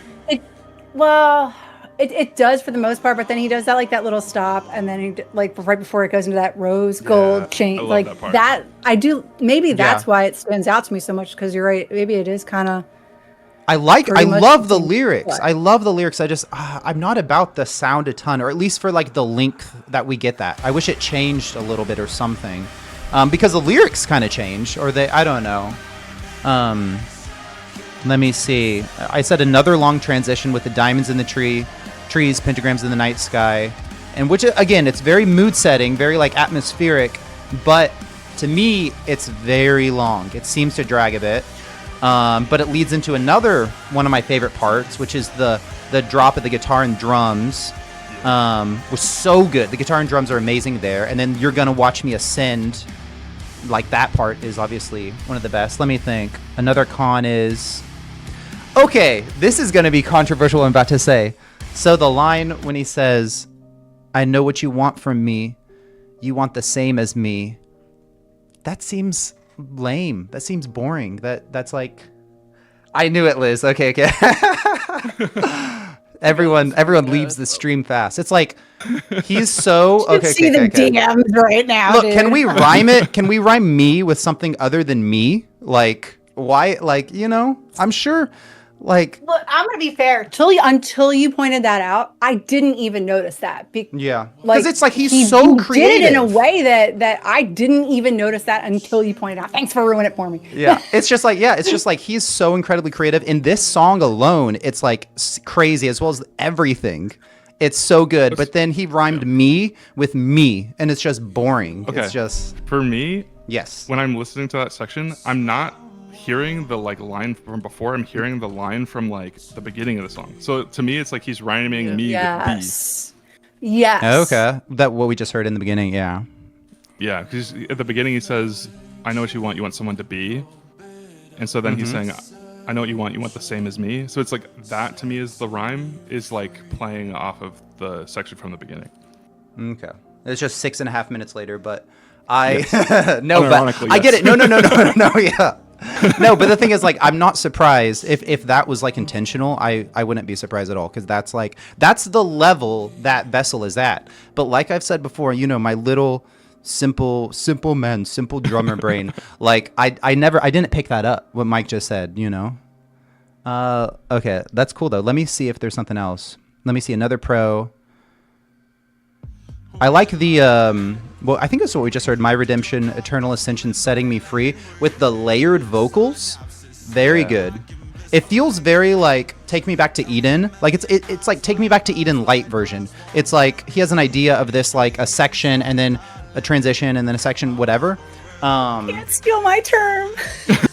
Wait, what was it? I used that on another song. Oh, saying that it's what? Take Me Back to Eden light or something? Oh, something light or something 2.0. Oh, really? Okay. Keep going. Keep going. And last point is I really, really want to love this song, but it also kind of like Vore feels like a roller coaster. Like there's some parts that I really, really enjoy and some parts that I don't like as much. Or it's like, it's not as drastic as Vore though, because Vore is very clear. But I do enjoy this song a ton. Like Liz was saying, and I echoed, and I feel like Mike feels this way too. So many of these songs, like the majority of them are, like this song might be my number 4 or 5 one day, you know, and the other day it's like my number 11. Like it's just like very, I don't know, it's all over the place. Feels like the people's champion right now. I'm standing up for. Oh, you are? No, you are? Mike is. Everyone's So like, many- yeah, Mike, screw you, Ray. Hey, I'm honest though.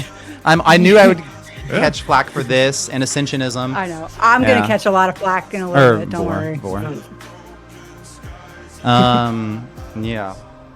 It's a dang good song though. It's really good. It is. Yeah.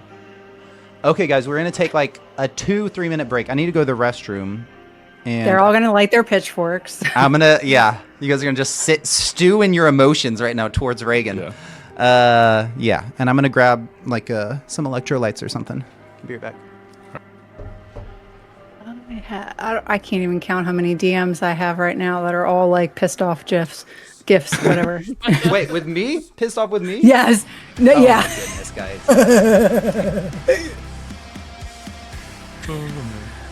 Okay, I'll be right back. Bye.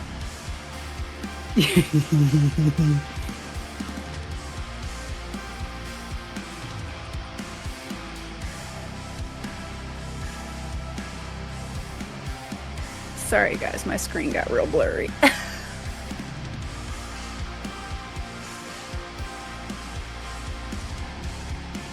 sharpening my machete.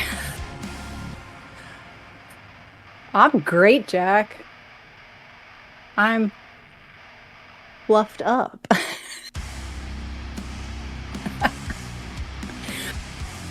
Hang on, I gotta hear who just walked in. Who dat? Alright, people, for whoever hasn't done their ranking on the Discord, last chance, basically. Get your rankings in, and at the end of the stream we'll have a community ranking, and then we can all see how wrong we are about songs.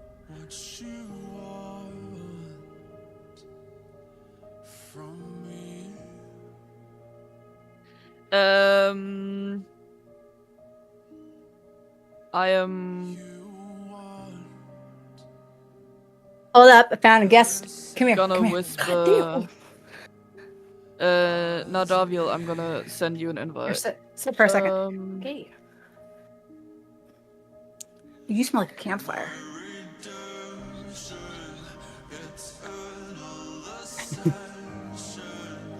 Wait till Reagan comes back and you Okay. can tell him. Who ate the door? Who at the door? Yeah. Oh, everybody said hi. Hi. This is my mini me. No, this is not my. This one is the clone of her father. My mini me. Well, even your sister is a clone of her father. Yeah. What the hell? What the Oh no. Oh, that's good. Ash is killing me. Oh, look at everybody saying hi. Hello. Wait for Reagan to come back. Okay. He just got enough. Everybody was just like, you suck, because he said Ascensionism was here. He's Wait, like, who's it's this? boring. Oh, that one's. That one's me, yeah. I want to. That's Yeah, Ace. I can agree with that. I can agree with Yeah, that. yeah, Ace. Molly probably most likely aligns with you. Love that. Yeah, Ace said, love that.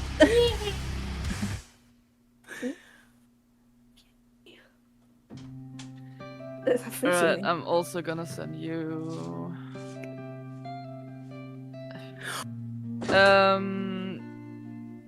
Oh. Please turn on your Oh. whispers on Discord if you want a Discord link. Oh, Okay. I know it's on the next one, but Okay. dude, okay, literally my thought Right, right. process. Oh, hi. Hi. I got a guest. Okay, is this Molly? Howdy. Tell him he's wrong and Aqua Regia for life. Aqua Regia for life. I agree. Wait, Yeah. Molly, did your mom tell you what I put that as? yeah. Oh, number Wait. 3. Yeah, I love Aqua Regia. Literally, I was talking to her before the stream started, and I had it at number 2. Like, I love Aqua Regia so much. It's one of my favorite songs out of every song of theirs. All right. That's go do all. your camp out. Okay. Have a good day. You have a good day. Bye. Bye. Bye, love you. Yeah, I was like, who's banging out there? Okay, and also what I was gonna say, also welcome back, Hoon, is look, you guys understand my reasoning though. Like me rhyming with me, whenever we just got all that rap, you know, past lives, you know, Puppet Queen, whatever. It's just Puppet Queen Land's so good. all of those. forgot to Yeah, mention it's that. so good. They're so good. Oh yeah, Jesse thinks rhyming me with me is good. Okay. No, maybe everyone does. So whatever. At least I'm honest. Hey guys, at least I'm honest. I Yes. could. I mean, Yeah. you're right. You're right. Yeah. It's like I said, I'm not judging anybody. I mean, you can be wrong and I still love you. Good. That's what we want. Are you guys ready to do this next Are one? you really ready? Yes. Yes. Okay. I'm still. Still need a sec. Yeah, I'm Okay. figuring out Discord invites at the moment. Okay, no problem. We can chill for a sec. That's what I wanted to really, but I figured the show must go on. Listening, you should have just lied, Reagan. I should have lied. What do you mean? Yeah, you should have just lied. About I should have. Yeah, I should have lied about Vore too. But no, it's just like it's so frustrating with Vore. Ascensionism is similar, but like Vore, I'm like, oh, I wish I liked this. I don't even have to love this screaming. I just have to like it, and then the rest of the song, gets up to like 5 or 6 or something. But yeah, it was nice talking to Molly, Liz. Thanks. What the? Sorry. Okay.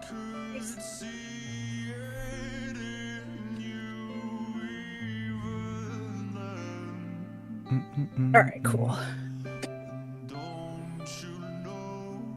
Ray just keeps digging. Okay, wait a sec. It's cool. It's about to all be shifted from you to me. Yeah, okay, Pyro. I'm about to piss a whole bunch of people off. Ooh, we'll see. Yeah, so here's the thing, like, the songs have to go in an order. They have to, you know. Something has to be. Yeah. Yeah. Something has to be lost. Yeah, I feel like a lot of people also like... What I'm going to guess, I'm not saying these are my rankings or anything, but I think people really love Rain, and then Take Me Back to Eden and Euclid. I think those 3 are just, like, generally a lot of people's favorite. I'm not saying you guys, I'm just saying, like, the general populace. Yeah. Yeah. Should I just put my number 1 in there now? No, I'm just kidding. No, we'll wait. We got to make it official. I'm joking. All right. Yeah. I think I've figured out all the Discord invites. Crap. Okay, are you guys ready to put it down? 3, 2, 1. Oh! Oh no! Oh no! Oh my god! I'm not gonna lie. I did not expect that from Ace. I did not expect that from Ace. I mean, Liz, you had Missing Limbs so crazy high. Well, I mean, to me, they feel similar, or No. I mean, All right. Something has to be last. Yeah. Having been born in 1982, to me, really the only comment I had on this one is I love 90s rock, but this one to me is just too Pearl Jammy to me. Like it sounds like the beginning of Black. I think it just sounds so Pearl Jammy to me, and I'm just like, heard it. Like I get it. It has its place in the story and in the album. It needs to be a palate cleanser. It needs to give you space to breathe in between all the heavier stuff. But I'm just like, I grew up with listening to stuff that sounds just like this, and it's just. I think that's what happened to me in Missing Limbs. Like it reminded me of Hey There Delilah. It reminded me of Hey There Delilah, and I've heard that song 5,000 times. And but this song I actually like more than Missing Limbs. But that's me. Yeah, I mean, and there's nothing wrong with that. What'd you say, Mike? What was that? I'm not going to respond to that. Does anyone else want to say something about it? I forgot what my notes were. I agree with Liz for the most part. Like, this is just not my the most interesting song musically to me, but the lyrics are like very what's the right word? Like powerful, right? Like so like I like it a lot for that reason. I think this is one that just like I think that my number 12 last time was mine, just because like listening to it 100 times, like the synth part started to like grate on me a little. Like this is another one where just like after listening to it literally like probably 200 times, like I've listened to this album front to back so many times that just like musically this song has kind of like gotten a little stale for me, even though like lyrically I really like it, and I like his vocals a lot in this song actually. Like it's kind of a lower register than he uses a lot of the time, like more of a baritone range, which is cool to hear. But yeah, very much so at the beginning that I Raised You in the Dark, I was like, I've never heard him this low before. Yeah, that's cool. Here, you want to go, Ace? I want to say like it's mostly like chest and mixed voice, And like just at the very, very end, he goes into head voice. Yeah. What I've noticed, that's very interesting. I don't think I've heard that from Wes, like, at all. Yeah. Also, the guitars, it's 2 guitars, it's not 1 guitar. Yeah. I don't know, like, people always try to put that all in 1 guitar, and I'm like, no, that's not 1 guitar. There are 2 guitars. Also, you can actually hear the bass for once. Yeah. One of the few times, but it's pretty simple blues pattern. So Yeah. I would have loved for there to be something like more interesting in the bass, but I'm at this point just yes, you can hear the bass. Cool, thank you. Yeah. I'll say I'm echoing kind of what you guys said, but I really enjoy the vocals, the lyrics. Kind of like Carissa said, I like the drums in the latter part and louder part in the song. I like this song for the potential what it could be. Like obviously there's the most likely interpretation of it, but it could also be Vessel speaking to a younger version of himself. Or it could be the miscarriage thing. Like you guys have seen the. You want to hear like a really divisive theory about? Yes. who's I would love it. I would love to.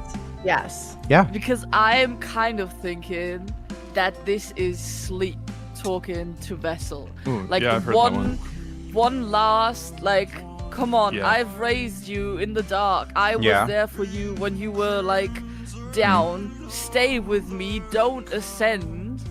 Yeah. Like, I was there for you. Now you need to be there for me. So, yeah, that's kind of where I see myself with that song.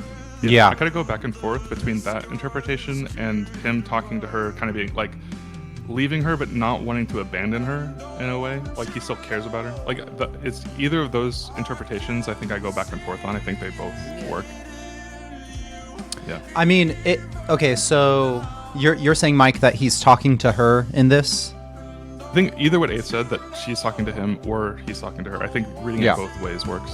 I mean, what I initially thought is like he's talking to her, like she came into his room dripping blood on the carpet, because I was thinking of the miscarriage thing, and he That's doesn't how I know what think. to do. As a man, Exactly. like you don't really know what to do. Nope. And also, like, I don't know if it was this video that I tied it back in, but like in High Water, there's the line, you'll never bear the weight of 2, Why you'll always, I forgot what it said before that. Yeah, I mean that was. Yeah, but I mean, you guys get That's what I'm pretty much saying. Yeah.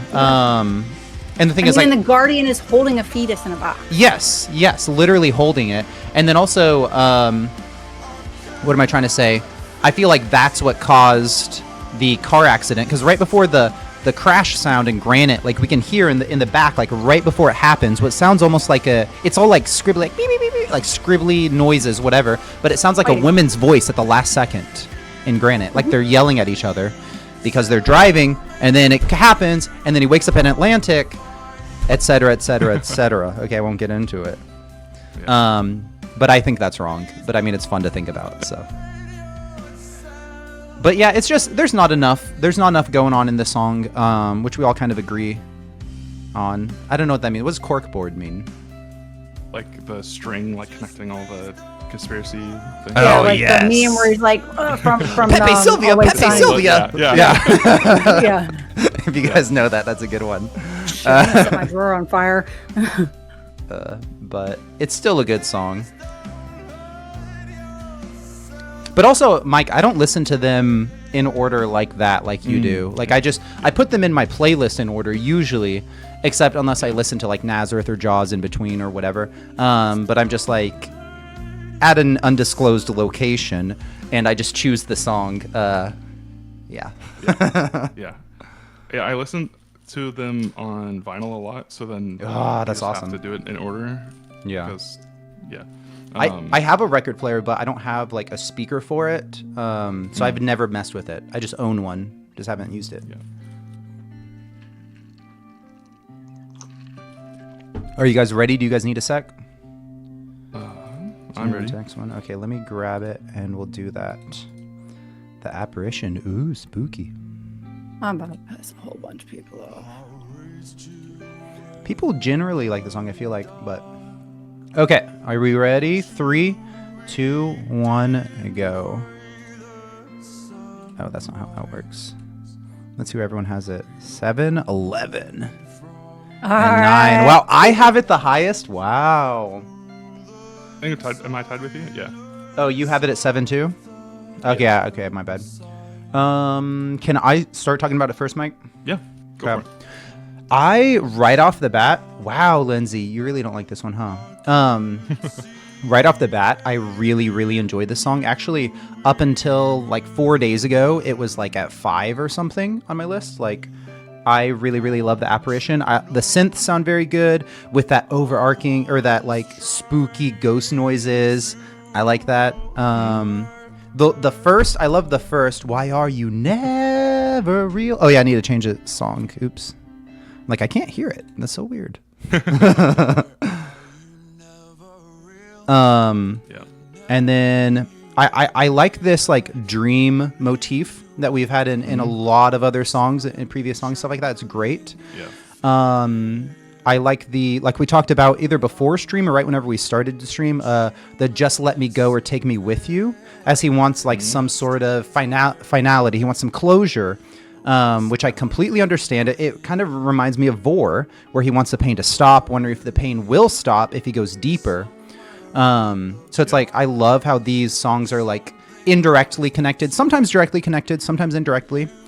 And I had a couple cons, not a lot of variation in like the scope, the range of like the sound, but it's like, even though it stays within this zone, that zone is like, if we're talking about 1 through 10 in terms of like how much we like something, it's like an 8.5. Like it stays high. It's like the whole thing is good, even if it doesn't drastically shift, like Ascensionism or like Take Me Back to Eden or something like that. Like I'll stay there all day. It's great.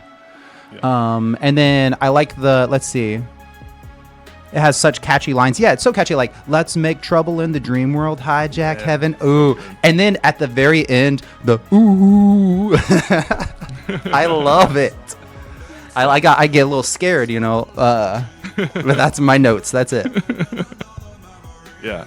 I also love that section at the end. It to me like the normal thing you would expect them to do in that section. There's kind of like a typical formula they do. Yeah, I don't even want to say that because it's like I don't think they have a formula. Like maybe like on Sundowning they did a little. Yeah, bit, I was gonna say Sundowning. Like, yeah. But like if it was a Sundowning song, that end section would have been a like breakdown, right? But they don't. They like bring it back down to this kind of more like hip hop kind of feel, and I love that. They like do that instead of a breakdown, just because it's like something different than what you would maybe expect. And yeah, I love to like Let Me Go or Take Me With You is one of the best lines I think on the album. It's so good. Yes. And I like the like section after this chorus where he like repeats the lines from the verse, but there's like it's like mixed a little lower and there's some like distortion on it. And like I just think that like whole section just like it's hard to even put words in it. The vibe is just immaculate. The vibes are just amazing. I love the vibes. I love it. I love it. Yeah. It's like this is another one where I like wish I could put it higher, but it's just like there's so many amazing songs on this album that it's hard. Yeah. And I agree with everything you said, Reagan. This one, I don't even have that much to say about it. It's just a good song. Yeah. This is a song where it's like every single time I am at a place where I usually listen to this music, the Apparition will be played once at least. Yeah. Every time. I love it every time. Right? Yep. I feel like I need to let you know what's going on.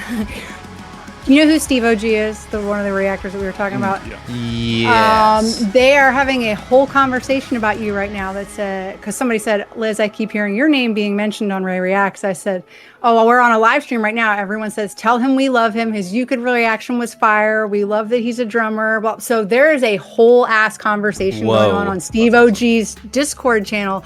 Oh my God, now they're posting screenshots of you. Oh, that's cool. They love Well, you okay. right now. Related Just to so you this know. song, like their podcast did a like Sleep Token Oh my Very God. cool. and Yes. Steve put this song like towards the bottom 42, and everyone flipped number out. 42. Yeah, everyone It's called flipped out 42 Gate. That's hilarious. Yeah, like Drew and Wild. Burb were like, what the hell? He's like, it's Yeah. not a good song. Yeah. Like Insane take. Insane number take. 42. That's yeah. wild. That's really cool, though. Thanks for sharing that. That's awesome. Yeah, dude, there's literally like 30 messages right now. They're all talking about you. Yeah. So you stole my light comment. This one, and I think it's entirely because of where it's placed on the album, but to me, this is Ascensionism light. Like I just heard this 2 songs ago. Literally, I just heard this 2 songs ago. So this is my Timu Ascensionism. How about that? Oh no. But I feel like this one has like it's like kind of one thing. Is it like a certain part Like, in Ascensionism? It starts out with like, again, kind of like the 90-ish guitar tone, like- goes into the rap, and then it gets heavy again. So to me, it's like a half version of Ascensionism almost.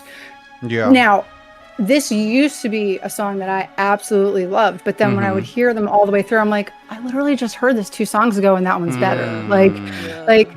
But I will never not scream, why are you never real? Like, it's hard not to do that. And like what Mike was saying, that Let Me Go or Take Me With You, to me, that I think that might be one of, if not the most, one of the most heartbreaking lyrics in the entire discography. Yeah. But this is one, it's just, as other songs grew on me, it got knocked down. And it's because of, like, I just heard this 2 songs ago, more or less is how it comes off to me. But Yeah. that's all I had to say about it. Yeah, I think if they left some more space between Ascensionism and the Apparition, I feel this would have been different. But since it's like literally the Apparition, are you really okay? And then Ascensionism is like, no, I just had this. This is very like familiar. Yeah. My other child just logged on. That's your actual here. child. That's your That's actual my child. 16-year-old. Hey, Kimmy. Does Kimmy like Sleep Token? She likes caramel. Okay. I was gonna say she should find a good band because this is not it.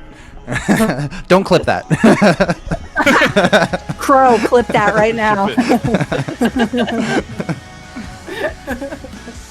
Oh. That's funny. All right, Ace. What else you got? Have not got much about this. Like, probably there's bass somewhere. Ace only cares about the bass. It's all in that bass. Like, there's no space for textures. Like, if with everything else, there's like some texture, but like this song really has no space for any texture, which not good or bad, but like there are no like cool little like bird chirpings or whatever that I Yeah. can look forward to. So I do like the Have you virtual considered things. that the guitar goes bow na na na na na bow? And that sounds really cool. Did you think about that? Did you think about that? Did you even think about it? Oh yeah, I was gonna say, Okay. Kimmy, that your sister came in and we were chatting for a while. I wanted to chat to her longer, but she's doing stuff. He had to go start a fire out in the Yeah. yard.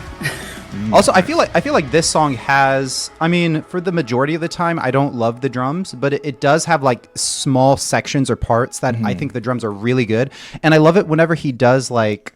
He smashes the splash cymbal, like you know, those little tiny cymbals. Ugh, I love that every time.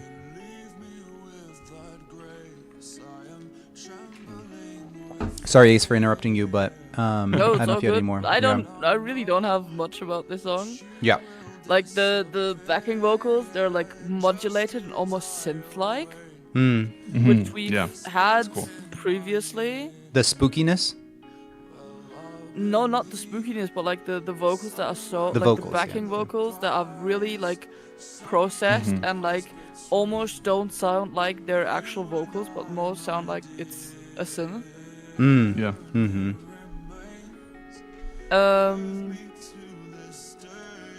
Yeah. Yeah. I wrote down that it's like basic electric drums, then full acoustic kit with 2 like fills. Mm-hmm. With Wrong. 2 what? 2 what With fills? 2 like fills, like Okay. fills that really sound like 2. Yeah. Yeah. Yeah. I think Okay. that's pretty much all I've That's wrote about down. it. Yeah. Let's do the next one. Do you wish that you loved me? DYWTYLM. Actually, is what it's called. I don't know if you guys. Did you see my video this Mike? I don't think so. Okay. My intro is kind of funny to me. I feel like a lot of times my intros are like mega cringe, but like to me it's kind of funny. But I like basically do like DYWTYLM SX 9000 Deluxe, whatever. I just Over I don't know. 9,000. That's funny. Something, yeah. Okay, let's see. That's a good bit. Yeah. Okay, you guys ready? Put it down now. Okay. Let me see. 3. Wow. Wait, is that Ace? Okay. Yeah. Wow. I thought I was gonna have mine the highest at 9. No. I want to have this song so much higher. There's just, Yeah. It's just another victim of this album being too good. Yeah. I want Ace to talk first, but before you do Ace, I'll say I have strong. Yeah, I don't have a lot of opinions, but I have a strong opinion of this song. But yeah, you go first. Also, please change the music. Yep, this is very different. Ace is like, this is the worst song. This is the second worst song on their album. We need the vibe. We need the vibes, 100%. Yeah, I think like this and Are You Really Okay, like lyrically are stronger. Yes, yeah. But this song also gives me something like musically. Like I just love the synth that it's not one note. It's like it's bubbly almost. Very bubbly. That's So- exactly Yeah. the word. Yep. And so like Are You Really Okay didn't give me much really. Yeah. And like this song is just like yelling every word at the top of my lungs, like feeling probably very similar like Wes has felt when he wrote that song. And yeah, like the drums are simple but effective. Can't say it otherwise. Like if you gave like 2 and like 2 really played all his fills and shit, I don't think that would have would have been like fitting for the song. Mm-hmm. I think these like every instrumentation on this song is exactly what it needs to be. Yeah. Yeah, and then what I don't think Wes has done before is like the staccato notes. Yeah. Like that he does here. Yeah, I love What the we're rhythm of this listening section. to right now. Yeah, just to like read staccato. Oh, is it staccato? I think it's staccato. Yeah. Yeah, and I like just I wrote half the lyrics down at like the lyrics section of my notes. Like just like imagining Vessel singing this song in the mirror to himself, like yeah, it just breaks my heart but heals my heart in the same like vein. Yeah. Yeah.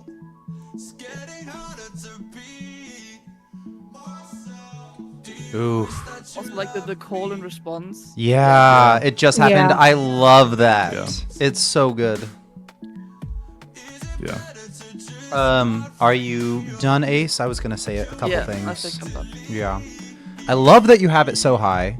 I will say that first because there's so many days that this feels like a number 3, number 2 song for me. It's like, this is similar to Aqua Regia, maybe even more so, where I cannot help but like sing it. Like, just like, I love singing this song. I love the sound of it, the feel of it, all of that. Even though like the lyrics are kind of sad, like I kind of just ignore that and I'm just like happy and I'm just like really, really enjoying it. And Ace was talking about how the drums are very simple. That's true. And I'm always like tapping along to like almost all these songs, which is kind of hard with some of them because I don't really know exactly what's happening. But what am I trying to say? So there's the little bubbly noise. I'm usually tapping to the little bubbly noise actually, because it's a little off. Yeah. The drum part is simple, but rhythmically the song is very complicated, I think. Yeah. Yeah. Let me see. Oh, I love that this song is actually loud. So many of their songs are not loud for like no reason. Like Rain is kind of quiet for no reason. A lot of how it's mixed. Yeah, literally just like how they produced it, like how it sounds. Like if I turn my volume all the way up, this song is way louder than Rain, or maybe it's just like part of Rain or something. Kind of like That, for instance. You guys know how in Like That it's like quiet for like half of it. Yeah. Yes. I don't like that they do that. But that's What are y'all streaming on?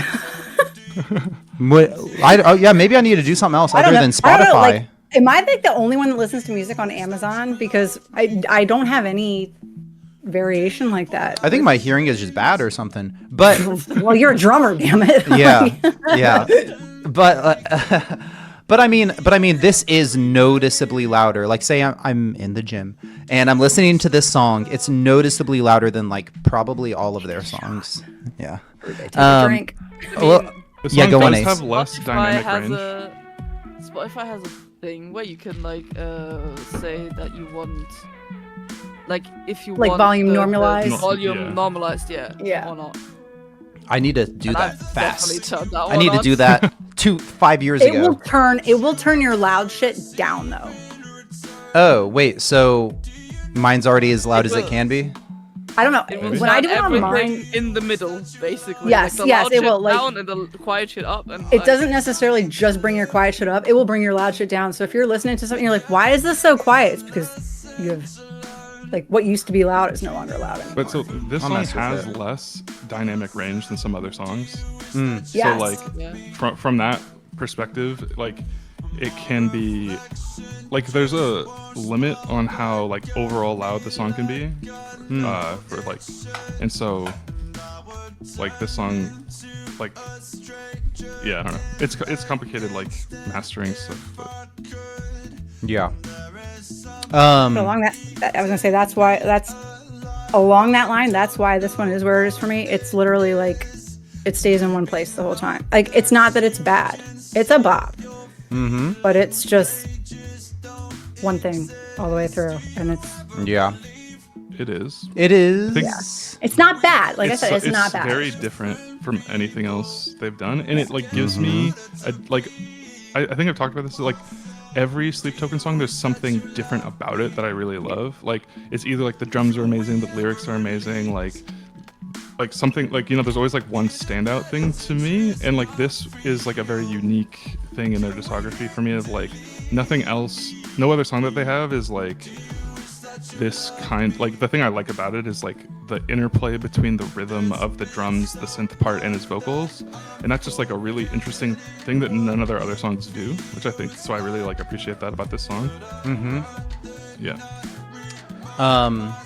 What I'll say is I have never once skipped this song. I don't think I will ever. I love this song so much. I love near the end, especially the "Do you wish that you love me? Smile back." Yeah. You know that it's so good. There's just I love it. This, like I said before, this could easily be. This all the time. What'd you say, Liz? I won't say that I skip this all the time. Though. It's fine. No, it's fine. It's kind of like Vore in the sense of like this, the sound of those screams. I don't like the way I'm wired. I don't love that noise. But like for this, I love, you understand. Yeah. I do, because like me and High Water. Yeah, exactly. Yeah. But yeah, this song is like, I feel like I wanted to put it like top 3 or 4, but I'm like, can I? Because it's like there's not so much going on. Like that's just too blasphemous. But apparently it's not, because Ace did that. I should have been more confident. Okay, I mean, but bass. That's what I'm calling you now. I'm just kidding. I'm not going to change your name. I'm not gonna change your name. I said we should. Like Yeah, go on. panning in this song just does so much. Yes, in your ears. Scratches an itch in my brain. Yeah, I love when they do that with their music. Yeah. I really feel like this song is, to me, for me, it's a victim of just this album being too good. Because like, I think literally only "Are You Really Okay" is the only song on this entire album I have anything like kind of negative to say about it. Yeah. Like, yeah. Agreed. Completely agreed. Oh, Jay's here. Welcome, Jay. I didn't see you till now. Whenever Steve OG put the Apparition at 42, I was like, I have a Calcutta that low or whatever. But I didn't see you in chat, so I didn't say that. Anyways, my daughter stayed on stream just to see me get killed for the next one. Oh, really? I'm excited. Wait, what is the next one? Let's see. Rain. Wait, you had the Apparition pretty low, didn't you, Liz? What do you have it at? I did. Yeah, 9. 9? 9. Okay. I feel like Rain and Apparition, to me, they sound very similar. But we can talk about it in a sec. You guys ready? Yep. Yeah. Okay, 3, 2, 1, go. Bring on the hate, guys. Let's see. Liz's was at 10. Okay. And then Mike's is similar. Yo! Ace has it at 2. Oh, And I have it at 6. Wow. I thought I was going to have it I'm not highest. alone with Mike. How about Ace? No, go on, Mike. Go on, Mike. What? I was gonna say, I just like have to always qualify. Like the song is amazing. Like, even though it's Yeah. but yeah. Okay, Ace, you can disagree if you want. You can veto this, but how about we let Liz talk first about it?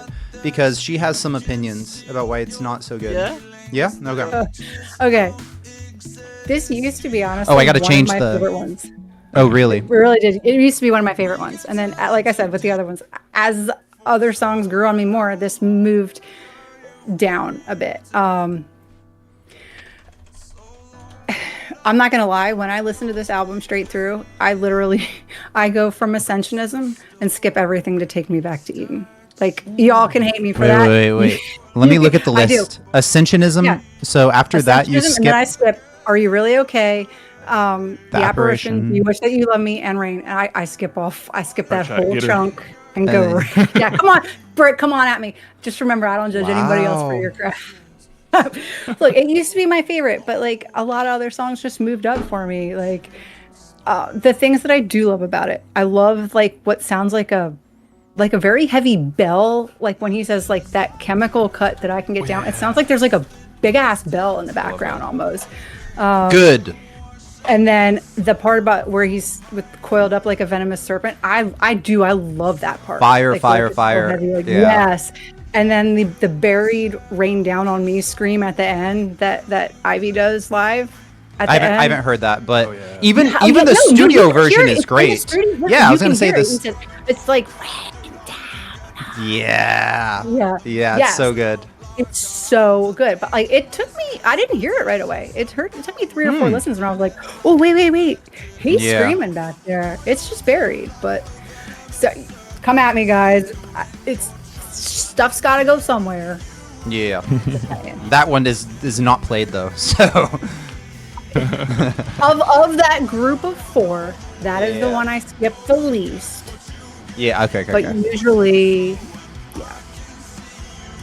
Okay, Ace, why is this song the best?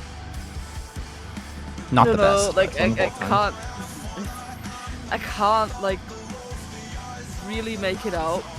Like it's just the whole thing. It's just Yeah. such a good package of like catchy melodies and like Uh-huh. also the lyrics, just like the stoic statue fit for nobody. It's like, yeah, that Amazing. That one hits. Yeah, that one hits. Yeah. And like just how almost hopeful this song is. Yeah. Like it's not like other songs are really somber and like, but this song is almost like, look, we're going somewhere. In terms of the lyrics, in terms of like, what he's talking about, like when you open my eyes to the future. Like, okay.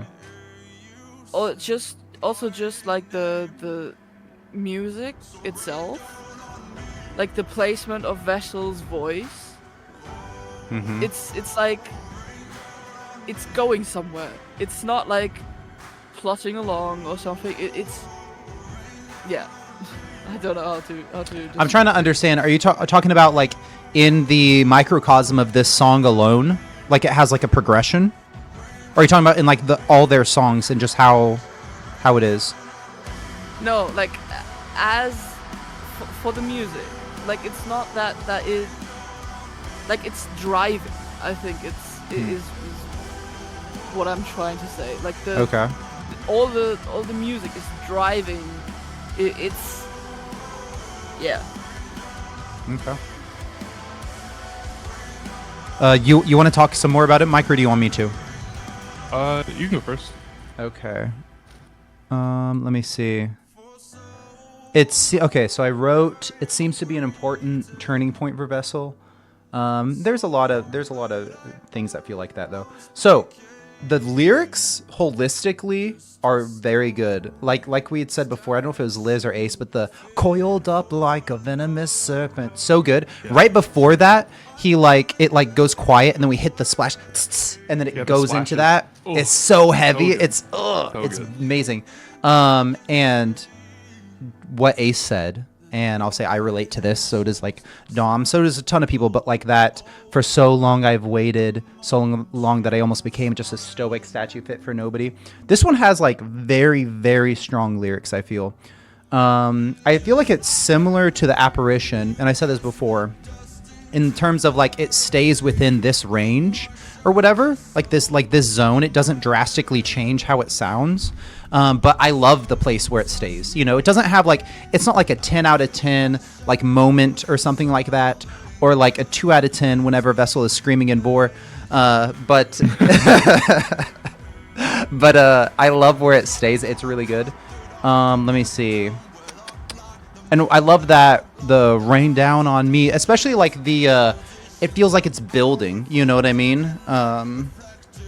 And that's all I have to say. Okay. Yeah, that's all I have to say.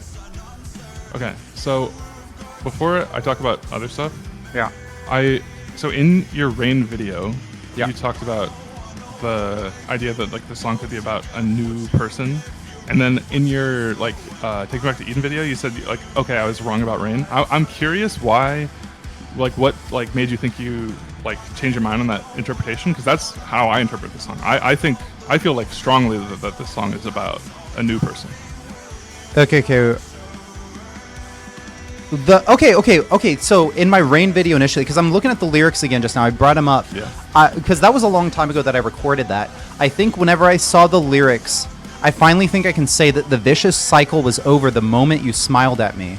That's why I thought it was a new person, because it's like he had this vicious cycle with a certain person, and then somebody smiled at him, and then it got broken or something. Yeah. So that's how I read that too. I wonder what changed my mind. It was probably Liz. Tell me. It wasn't you? It was me. Wow. I said to me it was that she was never going to choose him, and she was finally like with the other person, and he was finally accepting it, like seeing her happy with him, and he's like, now that he saw her smile and be happy with that guy, like it's over for him. But she's smiling at him though, right? She's smiling at him, but she's with the I don't remember how. I gotta go back and read what I wrote, dude. I like that I threw you under the bus, but you were already there. You're like, I belong here. I'm living under the bus, okay? Okay, go on, Mike. Yeah, I think that this song, because the other reason I think that this song is about a new person is not just that line. Like, I think that line, like, I read. There's more. I'm looking at, there's go more, on. yeah. Like, it's a very, like, love. It's like a love song. It in is. a way that like makes it feel weird for its placement on the album if it's about sleep. Like, if this was the third song on the album, I could see the song being about sleep.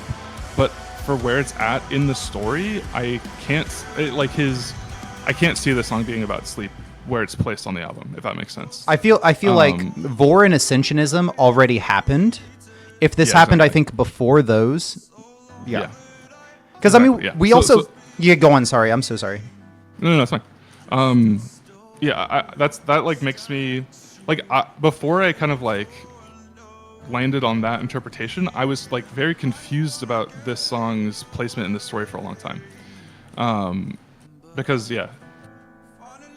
So anyway, that's kind of the long and short of it. I think it also like I like that interpretation and how it. I'll get into it more when we talk about Take Back to Eden, but Crap.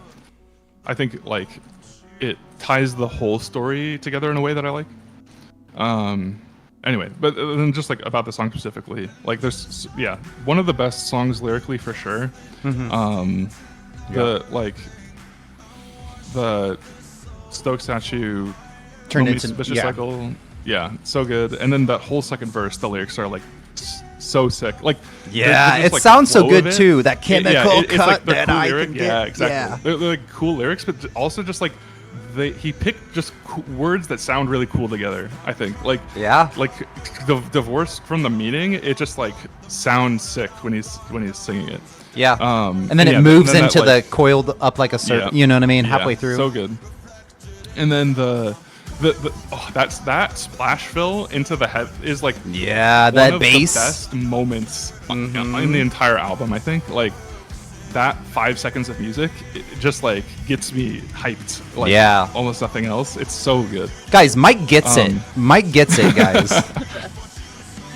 The only thing I think the only thing in this song that makes it not like a top 5 song for me, maybe the end section when he repeats like "Rain Down on Me" over and over. I don't know what it is about in this song. Like I usually don't mind the like stomp clap thing like in other songs. Yeah. For some reason, I don't like the stomp clap. Yeah. Like drumming in that part. I don't know why specifically in that song. It just like rubs me in a weird way. It's like there's nothing objectively wrong with it. It just like I don't know why. It's a little bland. It's a little bland. Yeah.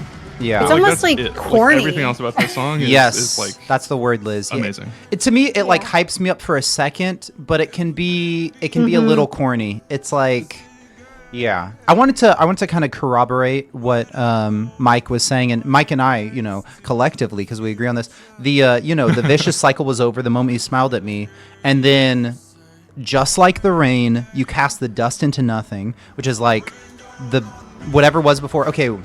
Wash out the salt from my hands, as in like the tears. That's what I'm saying. I feel my is what I. Okay. Salt from like Tomb. Yep. And I feel my shadow dissolving. Literally, that's like so straightforward. Like that shadow has been like part of him this whole entire time, which we talk about it later too. But I like it a lot. Wait, Ace already talked about it. Anyone else want to add anything? Any of you guys? I'm just having a stupid idea or like thought. Yeah. What if the person smiling at Vessel is himself? Hey. Oh yeah, exactly. I like that interpretation. It too, could, yeah. Because we had like, "Do you wish that you loved me?" Where he's like talking to himself in the mirror. Yeah. And like, he smiles at himself, meaning that he kind of found some love for himself. Meaning the vicious cycle of him hating himself and therefore getting into this abusive relationship is ending. Yeah. The only line that makes that interpretation feel slightly off to me is "Cleanse me with pleasure." But maybe. I was thinking that too. Yeah. So touch me again. I feel my shadow dissolving. Will you cleanse me with pleasure? He could be talking about him to himself. He could be talking about himself. Yeah. No. Hey, yeah. shame. I mean, he could be talking about 2 different yous. Yeah. That's true. Also. Yeah. Interesting. Okay, let's check out the next song. What is it? Let's see. Take Me Back to Eden. Wow. Right. That's definitely a song. Okay. You guys ready? Okay, put it down.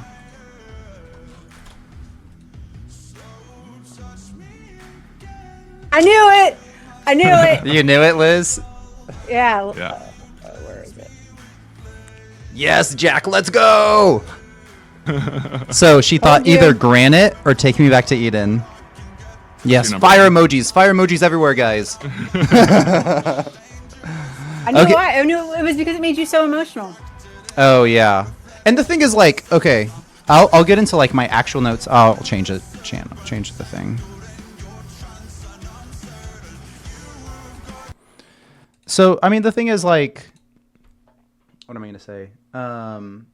In terms of, like, the emotions of this song, I did in my video, which it's a great video. If you guys have not seen my Take Me Back to Eden video, I'm proud of that one. I thought it was a good one, a fun one.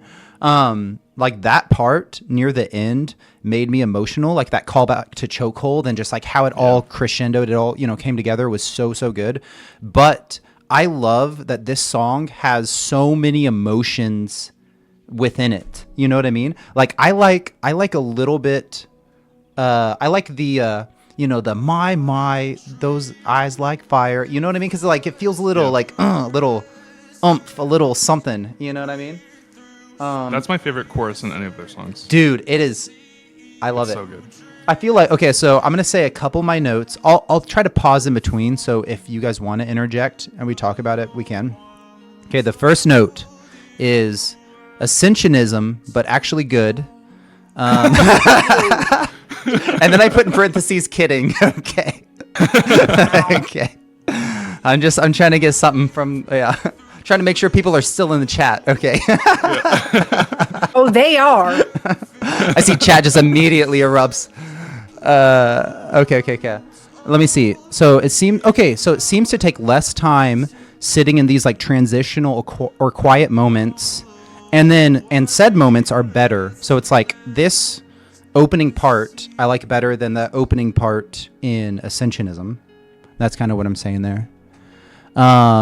Like, okay, I could sit in that opening slow / pretty guitar with soft vocals forever, but then we get more of these like primal lyrics or with that growl, you know what I mean? The my, those eyes like fire.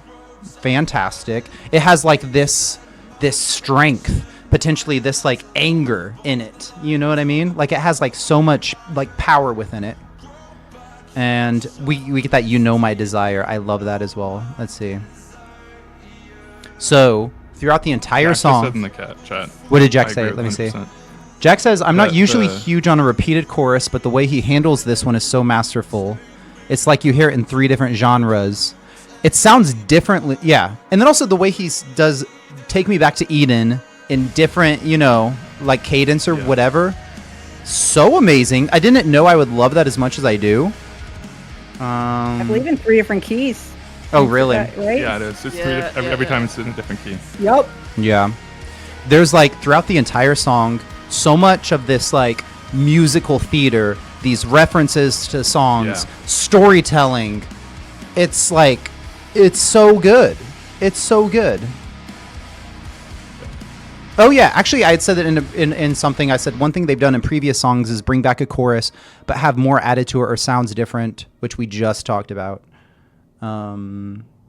Yeah. And then, okay, last thing I will say is that there's so many powerful messages in the song. Like, we have no idea what we've got until we lose it. And no amount of love will keep it around unless we choose it, which I talk about a lot about it in my video itself. But, yeah, I won't talk about more because there's a lot to dissect on the song. That's why I was trying to zoom through it. But to me, this song is a masterpiece, and it's my number 1 easily. It's incredible. End scene. That's it. Liz, do you want to go to it? Me go.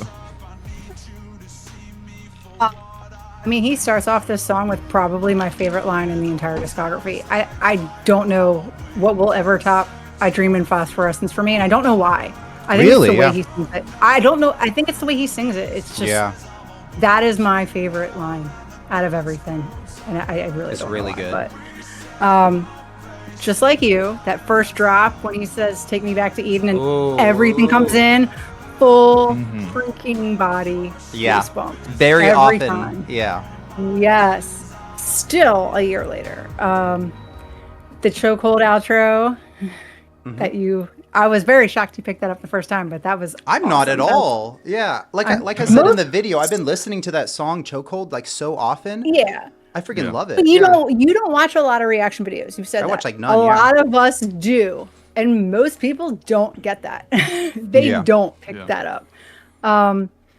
That build at the end is just like you knew it was building. It is so there's so much tension, there's so much building, and it's just so fire. And then that whole outro where he's screaming, the double kicks in that.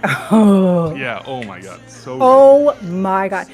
I mean, I think you kind of touched on it. This isn't even really a song. This is like a whole like composition like Beethoven. It's like 3 separate movements. Like Yeah, it's a lot. Yeah. This is Vessel's songwriting, like peak songwriting, I think.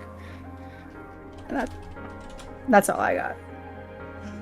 Yeah, I think Reagan, you touched on this in your video that like I love so much the metaphor of like I'm a winged insect, you're a funeral pyre. Like that's such a poetic way to say I'm like a moth to the flame, which is like a very cliche thing to say, but he says it in like finds the most poetic way to say it possible. Yeah. It's just like such beautiful imagery, and like the funeral pyre too as a way to like describe the fire as like so evocative of like how he feels like he's inescapably drawn to her, but also like he understands but like also understands that she's like the death of him basically. Like it's it communicates so much in like one line with such vivid imagery. It's like that's probably one of my favorite lines in their entire discography for sure. Yeah, me too. And then just like the melody of the chorus is so good. It's so catchy. And then doing it in multiple genres, and then like the way it builds, like just insane. Yeah. It's I like yeah, go on. Yeah. No. Go ahead. Okay, I was gonna say it does have like a lot of these like different sections and stuff, but not one of them do I have any gripe with. Like, yeah, that crazy awesome like rapping part in Ascensionism, I had a slight gripe because in the background I didn't love that. No, I liked it initially, but it was a little dragging. But it's like every single second of this song I love. I have like no complaints. Yeah. Oh, I want to know how you guys feel about the dangle in like cold cuts line. I know some people don't like that line, but I love I know. that line. I know a lot of people some think thoughts. it's I think it's cheeky. I like it. Yeah, I guess it's kind of provocative, but Yeah. it really very much like describes how he feels. Yeah. yeah. I mean, Like it's effective. yeah. Just like with one he hasn't gotten to yet. A lot of people are like, "Oh, that's cheesy." No. Wait, what is it's cheeky? No. what does you that haven't mean gotten there yet. exactly? What does dangling like You're cold not- cuts mean? Like meat, like feels like a meat freezer dangling like cold cuts. Like he's like meat hanging in Feels a like a piece of freezer. meat, yeah. Yeah, he feels like Okay. a piece of meat. Yeah. yeah. Yeah. Okay. Like I it's don't just kind of think the like- next one's cheesy either. The next song that he gets to, I think that line that we all know what we're talking about. I think that's cheeky, and I think it's actually pretty good songwriting. Even though a lot of people are like, "That's so stupid." No, I love Not that. not I know really. exactly what you're talking about, and I love that line. Yeah, I love that line. I think like the like heavy section at the end of the song is musically probably my favorite like heavy moment in any of their songs. It's so good. Like the way he screams it, the guitar part's very simple, but it like is just disgustingly heavy. Yep. And the drums in that section are so fucking good. Like yeah. like so many good fills. Like every time the like little riff repeats, it's not very long, but then he just like has such a sick fill into the next like repeat of the riff. It's so good. And yeah, the double kicks as he's like screaming like "take me back," and it's like so good. And then like as it's fading out too, he still like throws in the like bursts of double kick. like I love that too. Like he doesn't just like do it the whole time, right? It's not just like constant double kick. It's like always like a burst of it, like leading into a big snare hit, and it like just like. I don't love blast beats. I like very intentional, double bass. Yeah. I mean, there's no blast beats really in this. Yeah. No, I think there's one Just song, double kicks. not until like, Caramel. Caramel's like the only song Yeah. with Yeah, actual blast yeah. beats. But then Go on. I think I love also how this song fits into the story. So like I think this song just also works without this interpretation of Rain, but I think about if Rain is about a new person, then this song is about the frustration of the baggage you carry with you from your past relationships. So real quick, whenever he's saying, my, those eyes like fire, is he talking about the previous person, or is he talking about the new person? I think he's talking about the previous person. Yes, I agree. Yeah. And so I think what this song is about to me is like wanting to be able to move on, but like having this baggage from this traumatic, toxic relationship that you were in, and like feeling frustrated that you have to carry this with you. Yep. And so like Eden, right, as a metaphor symbolizes, right, like innocence, like purity, that kind of thing. So like wanting to go back to a state before you were in this like toxic, traumatic relationship. Yeah. Wanting to be able to go back to like, to just not have to carry that with you, so that you could like move into this other relationship. Also. Yeah, exactly. Like to having this innocence to be able to trust someone else. Yeah.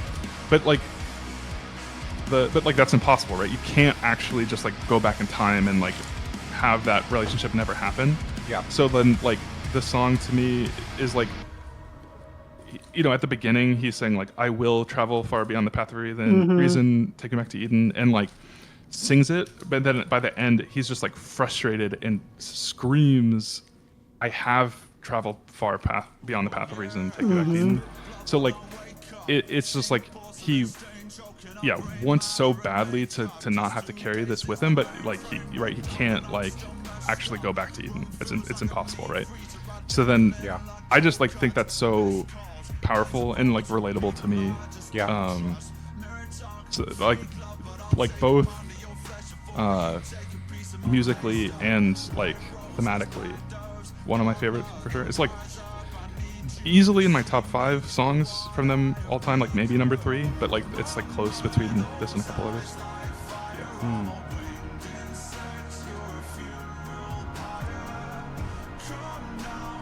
I feel like kind of what you're saying before, and I hope I don't butcher this, but like you were talking about, like he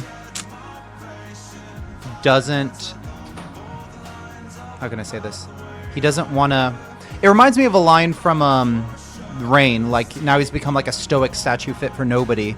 It's because he's like scared of doing that, because he's like a changed. Dang it. Whenever you were talking, I had like 2 or 3 points, but now I'm kind of forgetting them. One thing I want your guys' opinions on is I don't necessarily believe this, but what if like Eden was not necessarily before he knew this person, but what if Eden was whatever happened during Nazareth? As in like before, say he did something in Nazareth, like it ended somebody. Say hypothetically that happened. What if he wants to go before that because he's felt guilt for that? Because I see sink porcelain stained, choking up brain matter and makeup. Room feels like a meat freezer. I dangle in like cold cuts. You want my opinion? I want anyone's opinion. Yeah.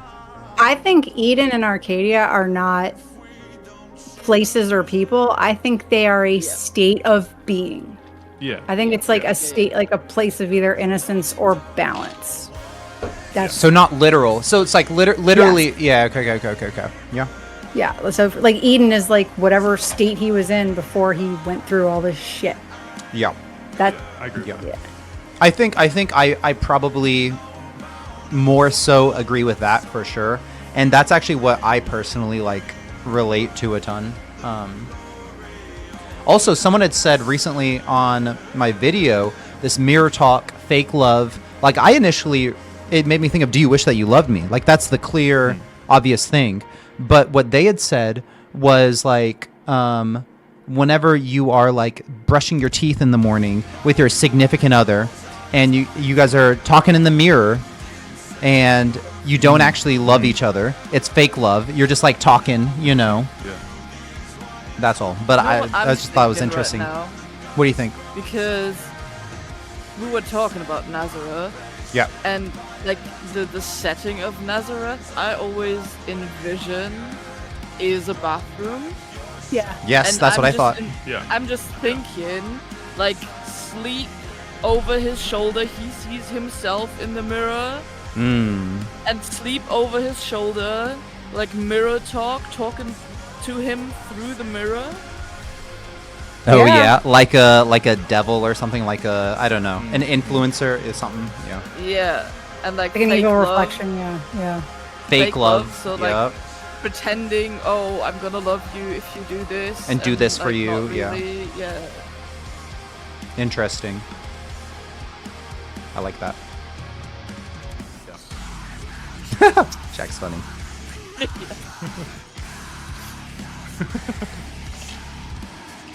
I love this part. Okay.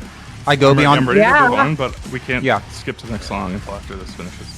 Yeah, I'll say Exactly. quickly that part, like I'll go far beyond the path of reason. Like the guitar is crazy, and then the splash ding Yeah. ding ding ding with the Yep. guitar. Oh Yep. my goodness! With that genty as fuck. Hype, guitar. hype, hype, hype. Okay, so you are ready to go to the next one, Mike? No, well, in like 15 more seconds, I'm ready. Okay, yeah, we can we win this. gotta let the fade out go, man. Come on, let the fade And out. I like how in this fade out, there's just like random crazy double bass. You know what I Yes. mean? Yeah. For a second, Yeah, it's it's so hype. good. It's a lot of it's so good. Two, Still it's not like the best. Still not the best fade out in the whole discography. what is Telomere's the best, or which one's the best? No, you don't know yet.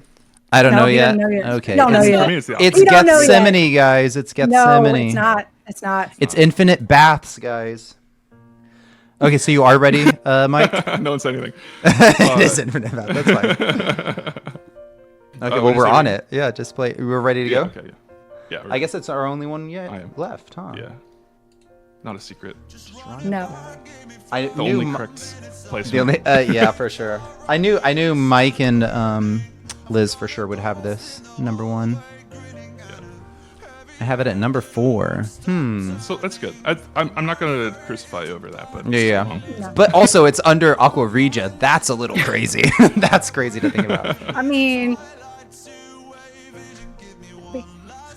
Who wants to start chatting about first? Oops.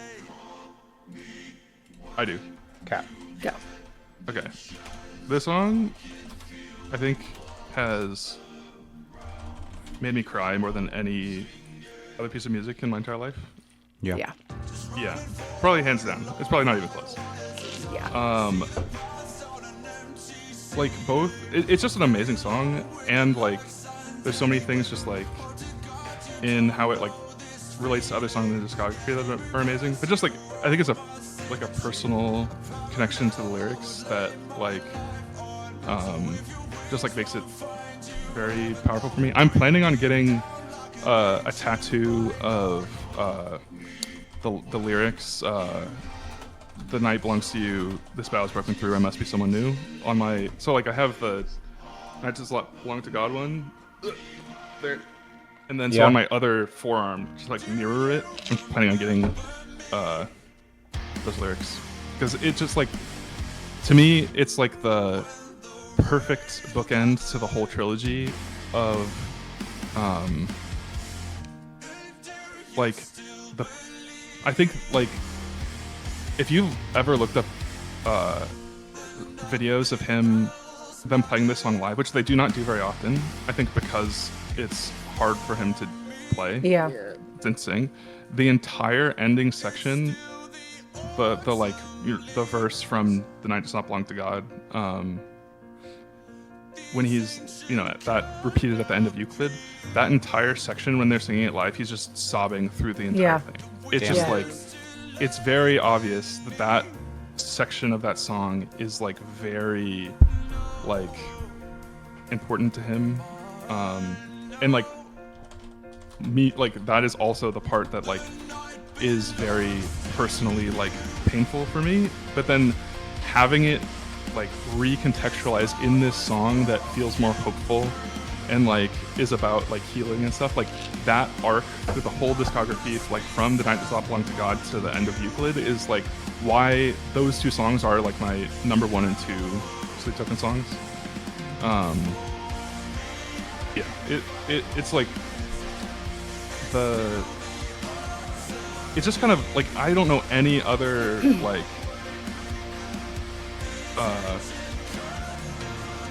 like band or any musical anything that like can connect the like story like through line in that way. It's just like kind of unmatched, I think.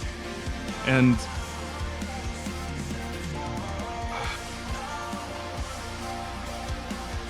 okay, I think that's like most of what I'm saying. Like musically, there's also stuff about the song that's amazing, and like all the callbacks like to previous songs, and like the Bloodsport callback is so good. That's the song so that is like the closest to me in terms of like what I relate to. Not that it's my favorite, but I'd say "Take Me Back to Eden" is my favorite Sleep Token song. Yeah. Was it Wembley? Was it the one when he lost his voice that he took his in-ear monitors out and held the mic up and had the crowd sing the last part for him? Yeah, that was Wembley. It was Wembley. Okay, that's what I thought. Yeah.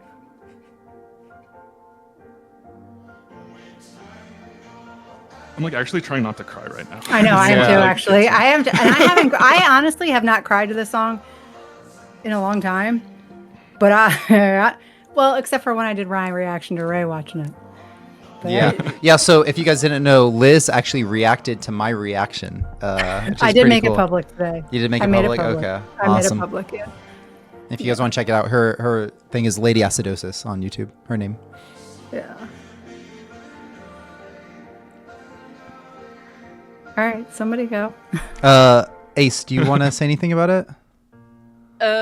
What kind of like got me, or like I noticed while like doing this whole analysis for this stream, is that in Euclid, Vessel doesn't do his typical over enunciation of words, and I wanna know why.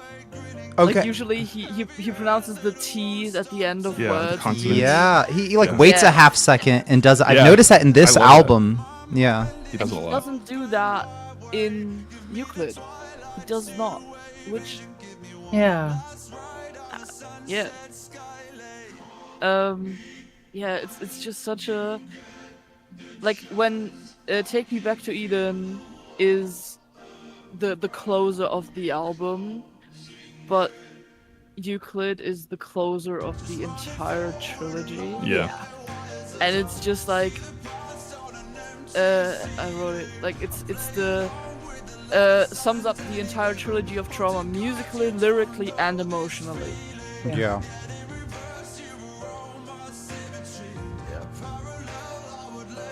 I like you mentioned Take Me Back to Eden. I think thematically, like, to me, Take Me Back to Eden is about like wishing you could like not have to carry this like baggage with you, right? But then Euclid to me is accepting that you're gonna have to carry it and learning to like move on and like learn from it and heal from it, kind of. Yeah. Which is why I love the fade out of Take Me Back to Eden into Euclid, like the way that like transitions into the like fade out from the super heavy like frustrated angry part into the like beautiful piano, like that like evokes a feeling to me that is like so familiar of like I remember you like talked about the stages of grief last with Tomb Ace, like that feeling of the transition between those stages of like feeling the anger into the acceptance, like that is exactly what that musical transition like evokes for me, which is like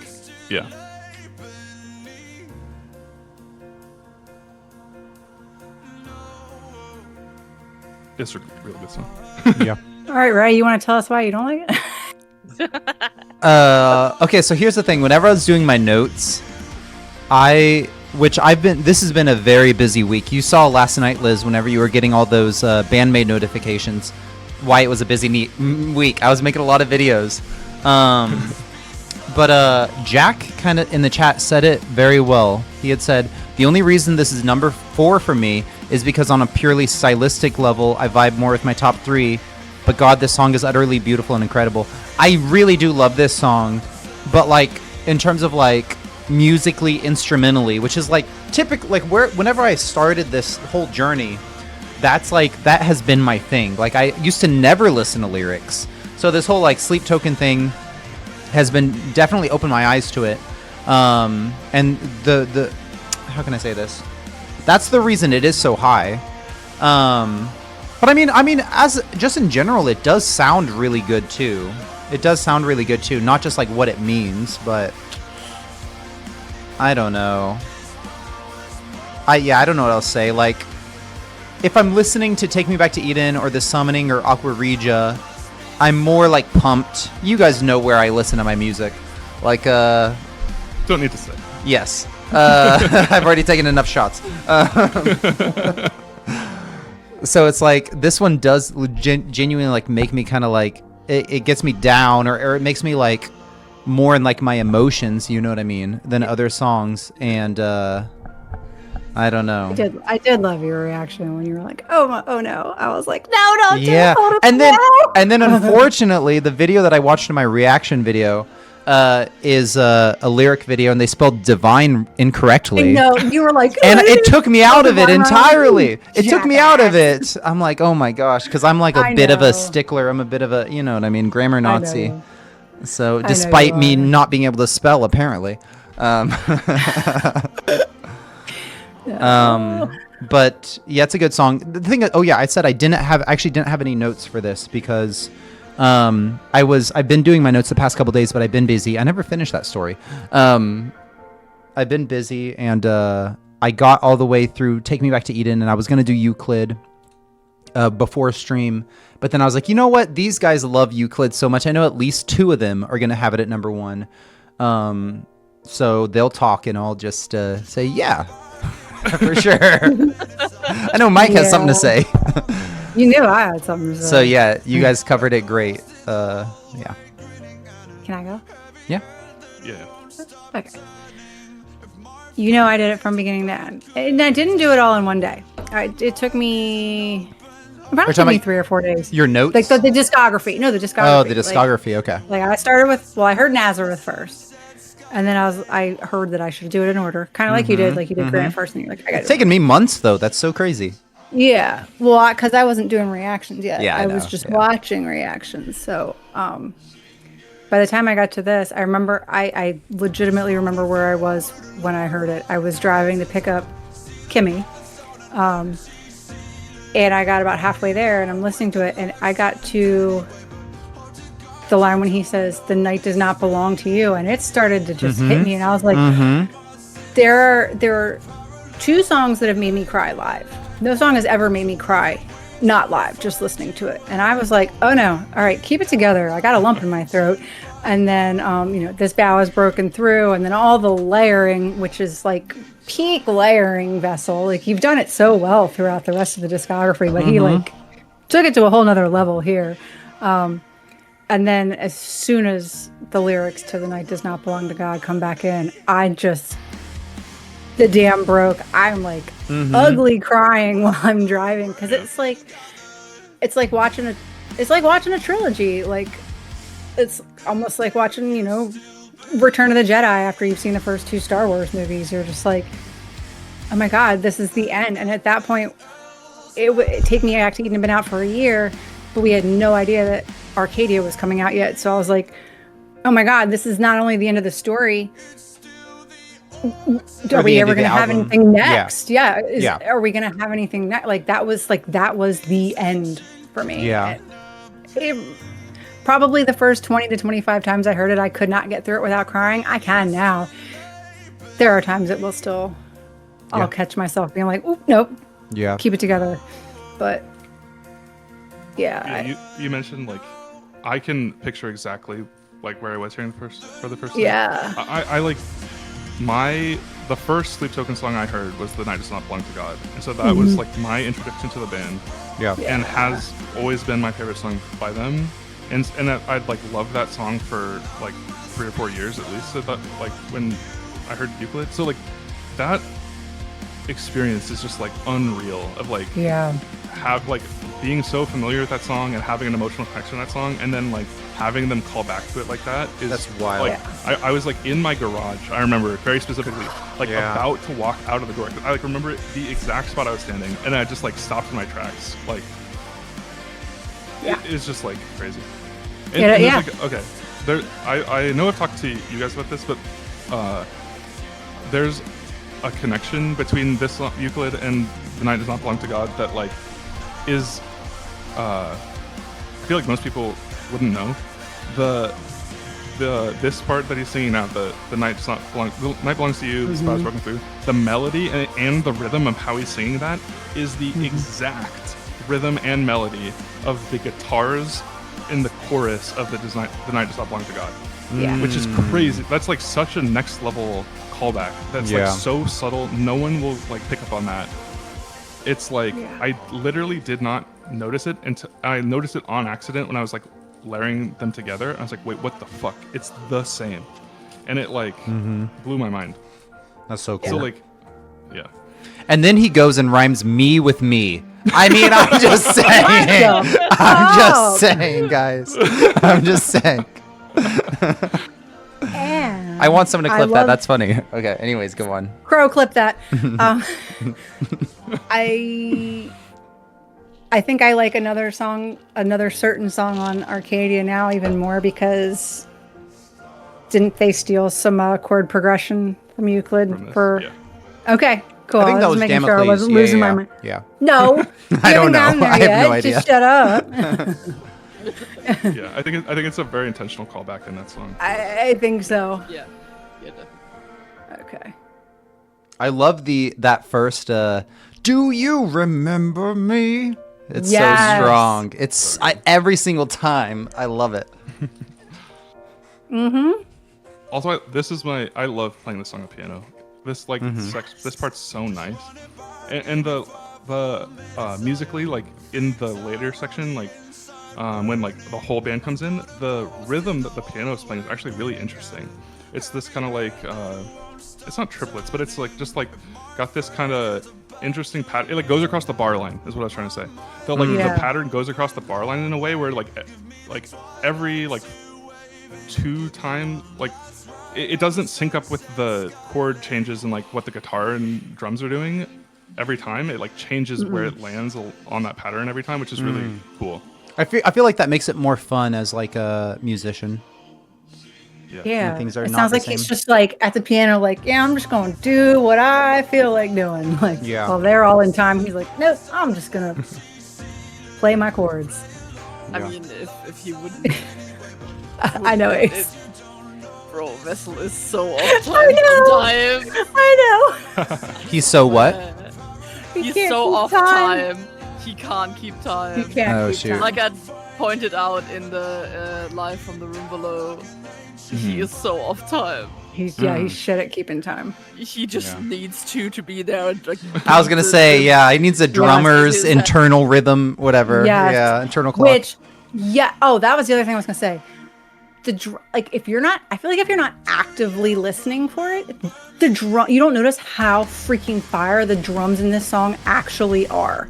Like the part after where he's like, for me, and he does that like ridiculous tom fill like into the whole layered section. The whole time through, you're like, the drums are just kind of there, maybe because they're set back in the mix, but if you just listen to him, you're like, oh my god, he's actually killing it back there. Pretty much the whole song.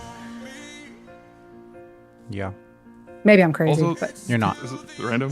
This is like one of the only Sleep Token songs where the guitars are like in a normal tuning. It's in like D standard. I think it's in like D standard, which is like very uncharacteristic for them. I was gonna say, is this whole song like in a major key? Yeah, the song's in a major key. Yeah. It's in B flat major, I think.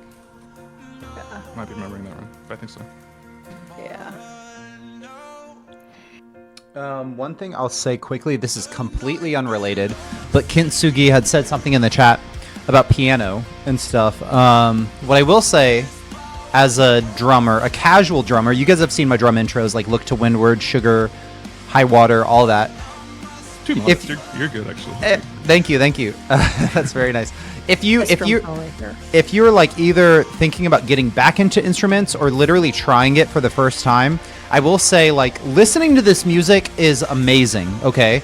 But to me, as a musician, like, you literally experience it on another level whenever you're part of it. So I highly recommend learn that piano, that drum, whatever, the guitar, but like play a song that you love, because it's like so incredibly fun. It is so fun. Don't play Sleep Token. Oh yeah, Kintsugi, I'm very good at I'm very good at words and names and stuff like that. I know that's just stroking myself off over here, but anyways, go on, Ace. I'm sorry.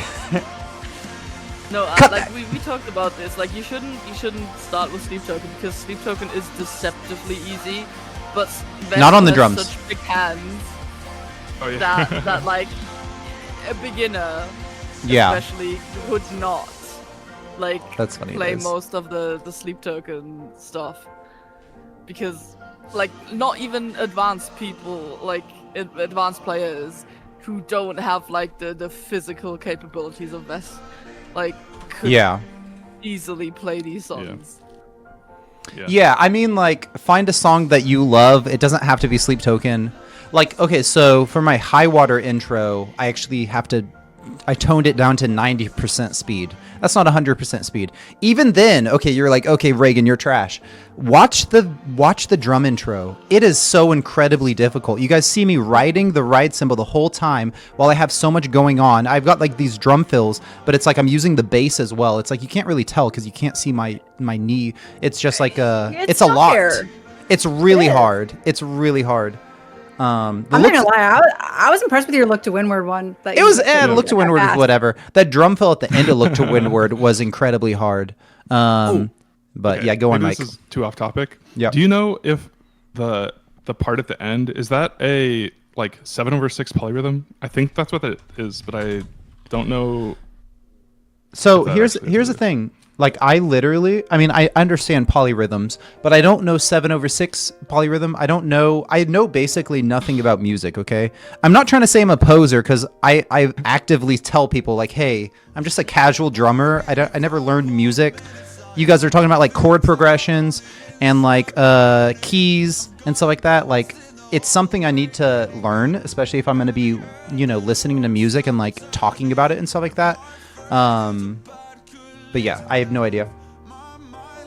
Well, I think that's what's happening at the end, which is of which part? What are you talking about? Look to Windward. At the end of Look to Windward, I think he, like the like drums kind of like build up to the end, right? He starts like with the double kick, and then he like does all those snare hits basically, but like it's basically like the song is in 6/8, or at least that part of the song is in 6/8. Yeah. The middle rap part's in 4/4, but everything else is in 6/8. And so at the end, there's all these snare hits, but there's 8 snare hits, but there's like 7 snare hits that happen within the measure, and then one last one at the end. At the end of the song. So I think literally it's like the last 10 to 12 seconds or something like that. Yeah.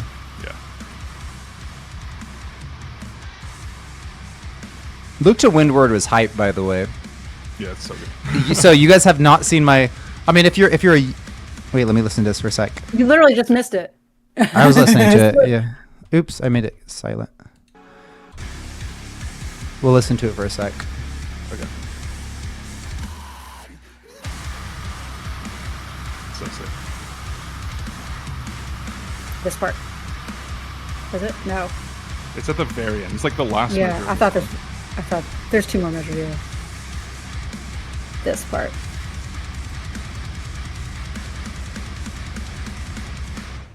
Yeah, that part. I don't know. Yeah, I don't know what. So it's 7 what you're snare asking. hits. Yeah. It's 7 snare hits over that one measure of 6/8, and then one last snare hit at the end. So I think it's 7/6. Okay. I think you're right. Yeah, I'm not sure. I do love it though. It's incredibly good. The thing, okay, we'll talk about Look to Windward when we do that stream, okay? But what I will say is whenever people on YouTube see my Look to Windward reaction, that's a good video. Like I said before, the Take Me Back to Eden video was pretty dang good. Euclid was fine, but the Look to Windward, we're having fun with it. We have a good time. That's all I'll say.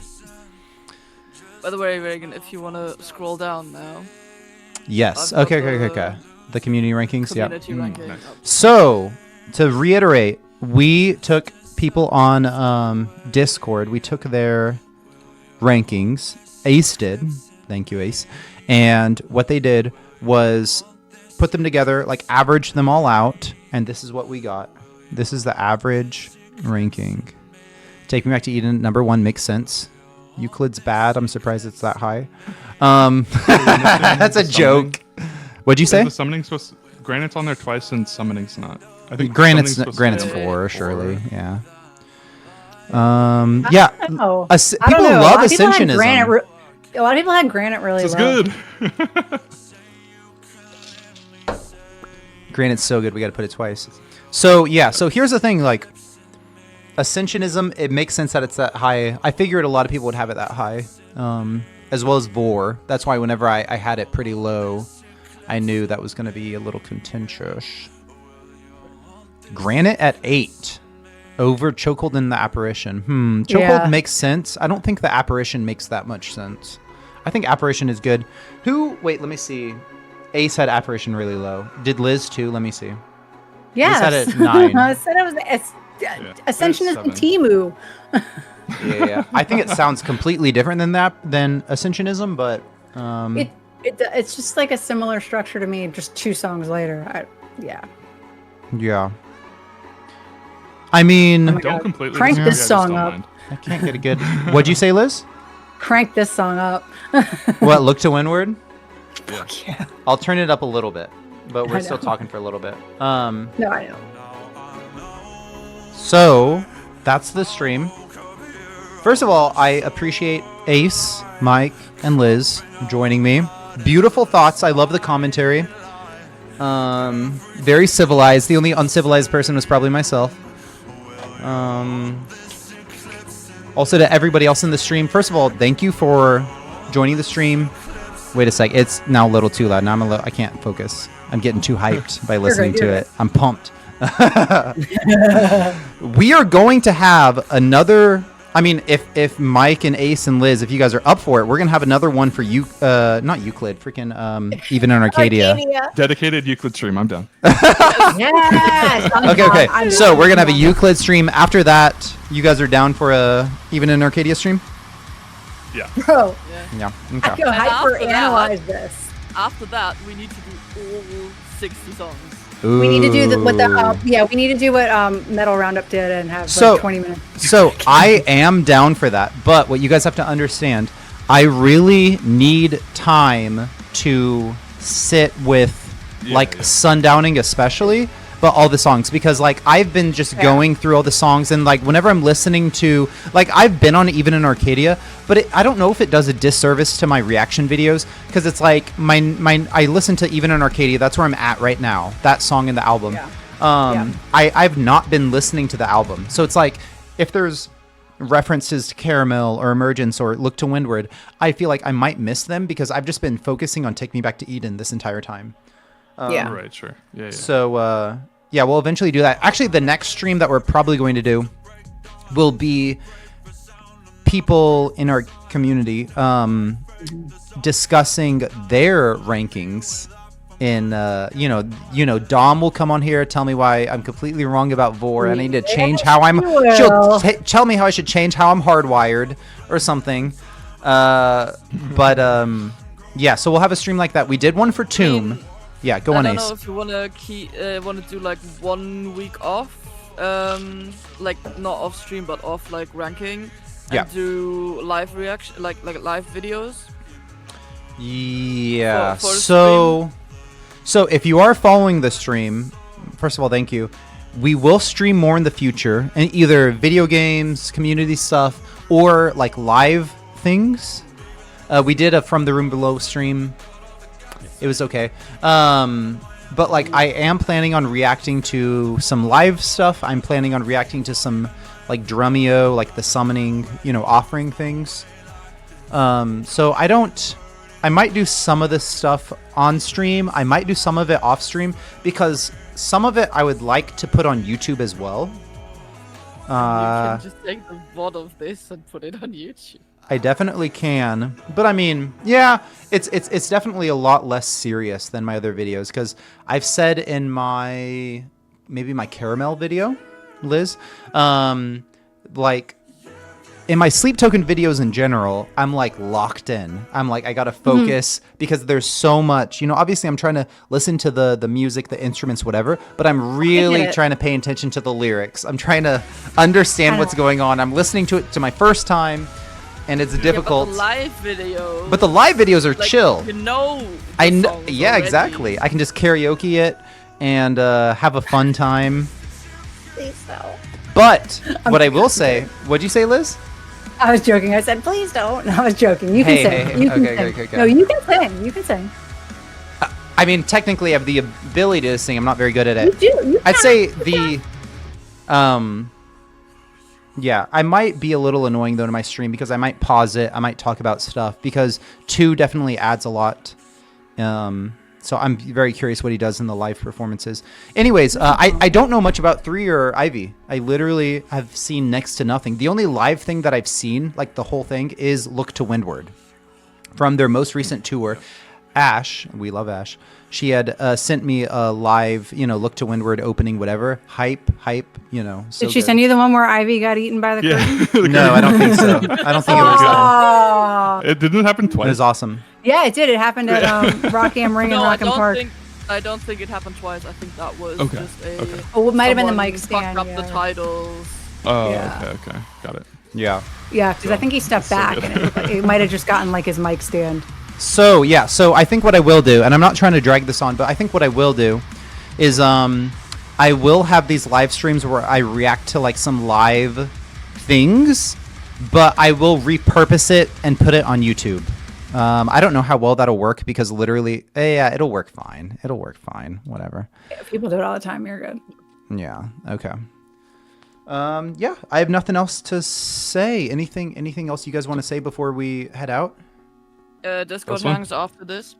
Yep. Yeah, I'll hang out on Discord. I need to go to the restroom, but I will hang out on Discord for a bit if anyone in our server wants to hang out and maybe play a game or do something. But yeah, thanks again. Okay, thanks again for everybody for showing up and everyone, you 3 for chatting with me.